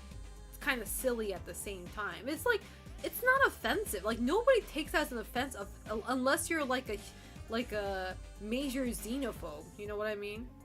Nobody actually takes that. Nobody actually takes that as an offense in Japan. Being like, oh my god, they got a black man as a samurai. This is so fucking offensive. Cultural appropriation. I haven't met a single Japanese person who said that. Or I haven't seen that on Twitter. The only people who complain about that are actual white people. Like, bitch, stay in your lane. Nobody asked for your opinion. Like, what the fuck? Actual Japanese people don't give a fuck! Like, what the hell? Hey, Wanks, how you doing? Oh, sorry, I forgot to turn my camera on. I was yapping away here. I was yapping away without turning my camera on. And it's so funny because, like, a lot, like, I don't, see, I'm not really historically, educated in the ways of samurai and shit like that, but it's like, obviously it's not impossible for foreigners back in the day to become a samurai. I mean, it's difficult, but it's not impossible. You know, if you earn the respect enough from Japanese, you know, the higher ups, it's not impossible to become a samurai. I don't really know the history of, what's his name? Yasuke? Was that his name? Retainer, but retainer is a form of samurai, right? I think that's what somebody got. I think that's what somebody made a mistake of. They're like, he's not a samurai, he's a retainer. But it's like, isn't that a form of samurai? Question mark? I could be wrong though. Again, I'm not like educated in that, so right? Retainers are samurai, right? So I'm like, what the hell are you talking about, bro? It's so fun. I saw this TikTok of a Japanese person, a Japanese girl, making a TikTok of Assassin's Creed, like answering all these questions, and she was so passive aggressive about it too. She's like, retainers are samurais, thank you very much. She says that in Japanese. I'm like, oh my god, slay! She says that in Japanese. She's so passive aggressive and I love it. I was like, this TikToker fucking rocks. Yasuke is so cool because he obviously reminds me of Nagori Yuki from Guilty Gear Strive, the black samurai. I mean, is Nagori Yuki quote unquote samurai? I just say that because he used katana, but I mean, they don't clarify he's a samurai, I guess. But he uses katana. Oh yeah, he's a vampire. I keep on forgetting he's a vampire. That's so hot. A samurai vampire sounds so fucking hot. I should be a samurai vampire from my Dungeons and Dragons class. I don't think samurai is a thing though. I don't think vampire is a class either. I want to be a vampire samurai. That's Blade though. That's Blade. Oh my god, the first movie of Blade actually scared me as a kid. I saw that movie as a kid, and that scene at the club with the what was it, the water thing that shoots out blood. That shit scared the fuck out of me. I was like, this shit's scary, bro. I was scared as a kid. I mean, you watch it now, it's silly, but like when you see that as a kid, it's like, okay, oh my god, it's scary. You know? That shit was scary. As a kid.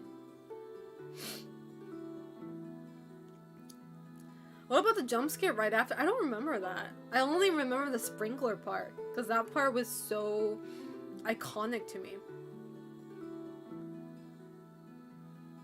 The burn guy? Oh my god. I feel like you're digging deep into my brain right now, Dog Cross, because I feel like I remember that, but I can't really put a finger on it. The burn guy. Like, it feels like it's coming out, but it's not. Like, I think I know what you're talking about, but at the same time, I don't think I do. Hey, 2 weeks notice, how you doing? I was live streaming you.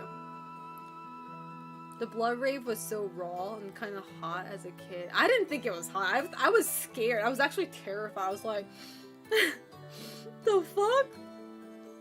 I mean, I find it hot now, but like, as a kid, I'm like, shit.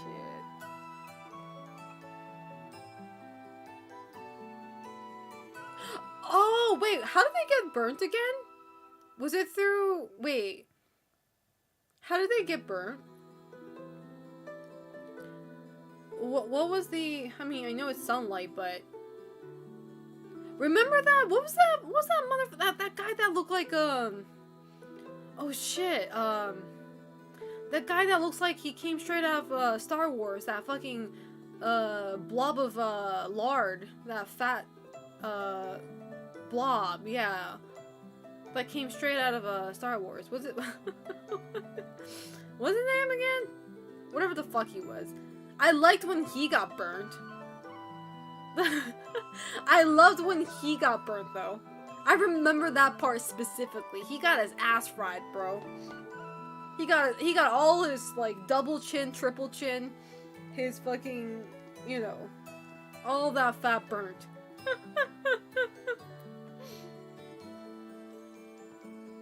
That shit felt good. Crispy, baby. It was gross, though, yeah. Selena loves torture scenes? I mean, I do. I mean, I watched the Saw series, so... To be fair, Saw is a stupid series, though. But I like Saw series because of their stupidity, you know? I don't take that movie serious at all, obviously. Nobody should. But... Saw is good because of how stupid it is.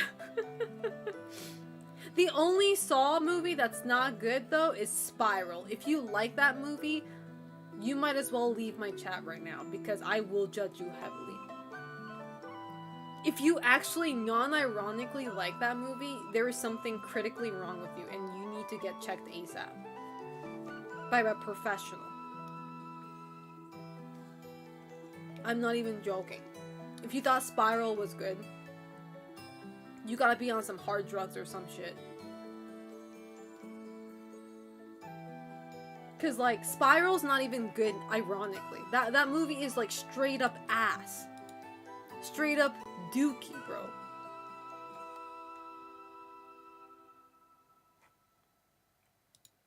Actual turd. Saw started off very well the first... I hope you... The thing is, like, Saw 10 was okay. I liked Saw 10, the most recent Saw. The only reason I don't give that movie a high score is because of how the Saw traps seemed, I don't want to say rushed, but like everything happened in the same room, and it felt like it was rushed. It was like, okay, we torture one person, next, and it all happens in this one room. That kind of felt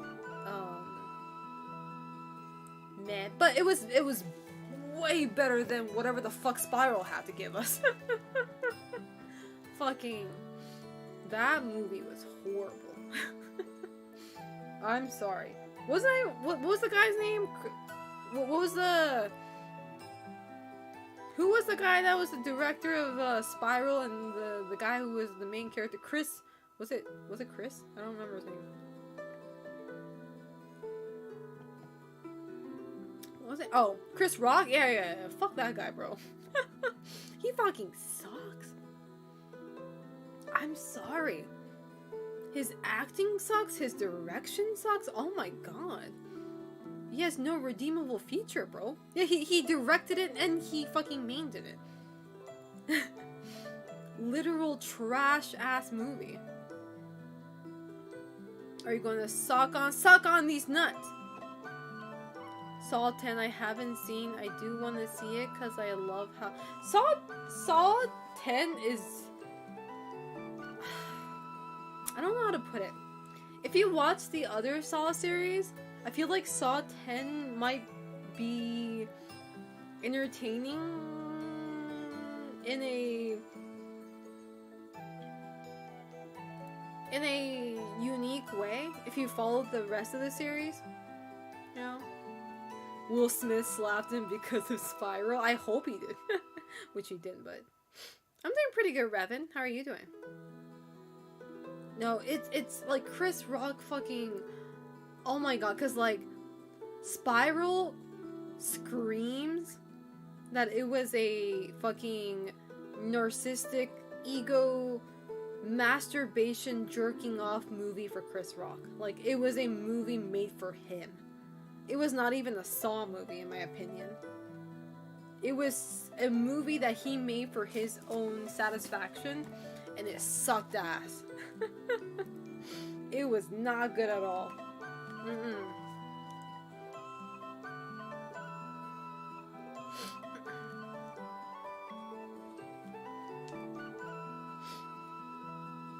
Saw's good too, but what is it? I know this is like, I know this tracks off real hard, but like, I am a big fan of Black Mirror. I'm trying to get Omar into watching, but I don't have a Netflix account. Have you guys watched the Black Mirror series ever? Omar watches a lot of stuff, but I'm so surprised he's never watched Black Mirror. And I actually want to get him into that, but he's never watched it. There are a lot of good episodes, actually, of Black Mirror. There are, like, it is a hit and miss, but the early seasons are really good, in my opinion.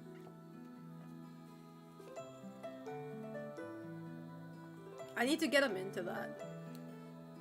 Shit, if anybody has, like, Netflix account during Combo Breaker, I'm gonna make him watch it. San Junipero! Yes.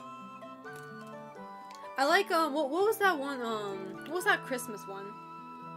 That shit was grim as fuck. What was it called? What was the title of that one? Oh my god, I can't remember. The Christmas one. I don't remember that one. No, not Bandersnatch. Bandersnatch is the one where you can... No, oh my god, it was a Christmas one. The Christmas themed one. It was the one where when you block somebody that you can't see them in real life. Or they can't see you in real life. They become like a blur. What was that one called? I don't remember the title of that one. That shit was fucked up. So, like, Black Mirror episodes are very interesting for those of you guys who don't know. One of my favorite episodes, if you don't want to hear this, chat, it is kind of a spoiler, so you might want to mute me for 30 seconds from 3, 2, 1. But there's this one episode where they interpret social media in real life. So if you block somebody, so like everybody has like a device where they can block somebody in real life, and when you're blocked by somebody, you can't see that person. That person becomes like a blur, so like you can't see them in real life. And this guy eventually gets blocked by his girlfriend at the time, because they break up or something. I forget what the story was, but like, and then they find out, or the guy finds out that she has a child, right? She gets pregnant, right? And she has a child, and he can't see the child either, because apparently being blocked by her means that I guess that like kind of goes on to the kid as well, so he can't, I think he can't see the kid as well, right? I forget, I don't remember the whole story. But anyway, so he believes this kid is his child for the longest time, right? So every Christmas he goes to his ex-wife, I say ex-wife, but ex-girlfriend's house, and like gives like leaves a Christmas present for his daughter, right? But I forget how so the only way the block system gets deactivated is when the person dies. So eventually his girlfriend dies from an accident, I think it was like some sort of accident, and she dies, right? So the block deactivates, so this guy can finally see his daughter, right? His like 3-year-old daughter or something. I forget how old it was. She was like very small.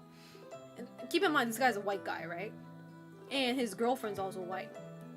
So he goes to the house that he always goes to send the gifts, and he finally sees his daughter, and he sees his daughter is an Asian. And he halts, bro. He's like, I'm white, my girlfriend was white, why an Asian girl, right? So it turns out that his girlfriend actually cheated on him at the time, and the daughter that he thought it was his daughter for the longest time was not his daughter, but the other guy's daughter. And he goes berserk. The man goes berserk, and he kills the grandpa that was taking care of the daughter, aka the girlfriend's dad. I think he kills him, right? He kills him. Wait, does he kill the daughter too? I forget. Because he was dedicating his whole life to that. Like, every year he would become a Santa Claus, right? So, I think that was, like, the kind of, like, the catch of the story. Like, this man became Santa Claus for this girl. He would go every year to gift his daughter a present. But finally finds out that he's not even related to this girl. Well, I can't remember what the episode name was, but it is so fucking grim. It's like the ending just makes you feel so powerless. It's like, oh, well, it's just, oh, it's called, yes, White Christmas. Yeah, that's what it's called. White Christmas. That's the name of the episode. So if you guys are interested, if you have a Netflix account, search up Black Mirror and watch the White Christmas episode. It really leaves you with such doom. It's like the thing you cherished and you believed for was all false, and like you just, you know, it's really horrible. But Black Mirror series is basically kind of like that. It's like all of the episodes are different, but they're all same in terms of it kind of gets to you mentally and emotionally. Every episode, well, maybe not every episode, but most episodes are constructed very, very well. It kind of, especially a lot of episodes kind of mix in the modern social media. For instance, there's this one episode where, this one was very relatable, by the way. There's this one episode, I forget what it's called, obviously, once again. But there's this one episode where, having social points, aka social media points, was your status as a human being. So if you had like an Instagram or something, and you know, if you had like, so like saying like, I don't know, like 5 points being the max, like you having 4 points makes you very high in status, and depending on whatever status you have in social media affected your life in real life and how special you were in real life. And like the I feel like Black Mirror episodes in general kind of portray the beauty and the ugliness of humans, and it's really, really, a lot of stories are very well constructed. Not all though. There are very boring episodes too, but a lot of them, for the most part, especially like the earlier seasons, I believe, are very good. So, highly recommend. Highly recommend. You guys watch that. The social points, well, yeah, the poor girl, right? I mean, that's something that, you know, can be relatable to real life right now. It might not be as dramatic and drastic, but it's like, you know, a lot of us, especially content creators, we really, really rely on, you know, social presence and like our standing on social media or like on the internet. And depending on that, we kind of like, you know, there's always like a bigger streamer or like a bigger influencer, and there's like the mid people, and then there's like the low tier people, and like we always put ourselves in a certain category, look up to certain people and all that. You know, it's just like real life, you know. So it's very ironic, but it's also very, very representing of our current social life. So, I highly recommend you guys watch Black Mirror. Not, like I said, not every episode's good. There is a hit and miss. There's this one really good episode of, oh, was that the Sand something? The one with the lesbian couple getting married? Sand, that one made me cry. That was a very good episode. I fucking lost my shit, bro. San Juniper, yeah, that episode of Black Mirror, chef's kiss. I actually cried my fucking eyes out, bro. Very good episode. Very good episode. Definitely watch. Yeah. But with that being said, chat, it is 4 a.m. I should rest a little bit and get ready for my flight, chat. So as I said, I'm going to be going to Chicago for Friday, for 5 days? For 5 days. So I won't be able to stream, let's just say for a week, right? I won't be able to stream for a week, but I'll be sure to put out some content, whether that be videos or photos on Discord or TikTok, Twitter, whatever. I'll still be very active. I'll be in my Discord server too.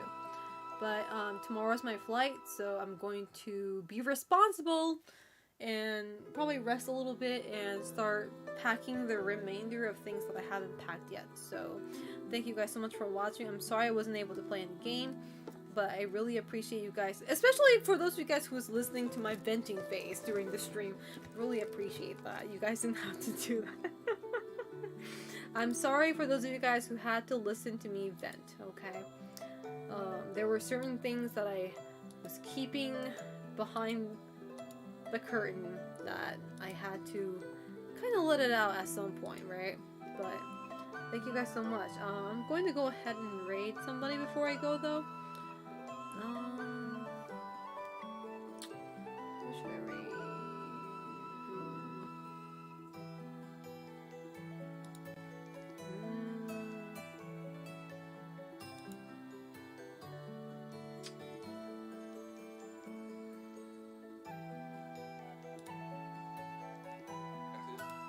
Oh, Spooky streaming. Spooky is streaming Super Mario 64. He's a cool guy. I haven't rated him in a while, so I'm going to rate Spooky. Everybody say hi to him. When you guys get there, he's a funny guy, cool guy.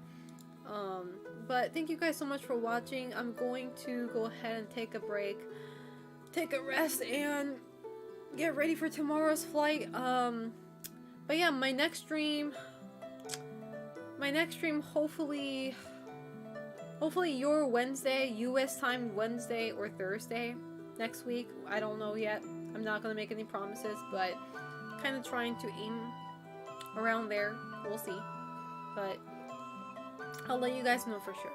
But yeah, tomorrow I'll be going to the US. If I die because I rode the Boeing plane, see, if you guys don't hear from me, you know why I died, okay? My plane is indeed a Boeing, so if you don't hear from me, you know why. Okay? Anyway, see you guys very soon. Stay safe. Don't do anything stupid. Have a great day. Boeing these nuts!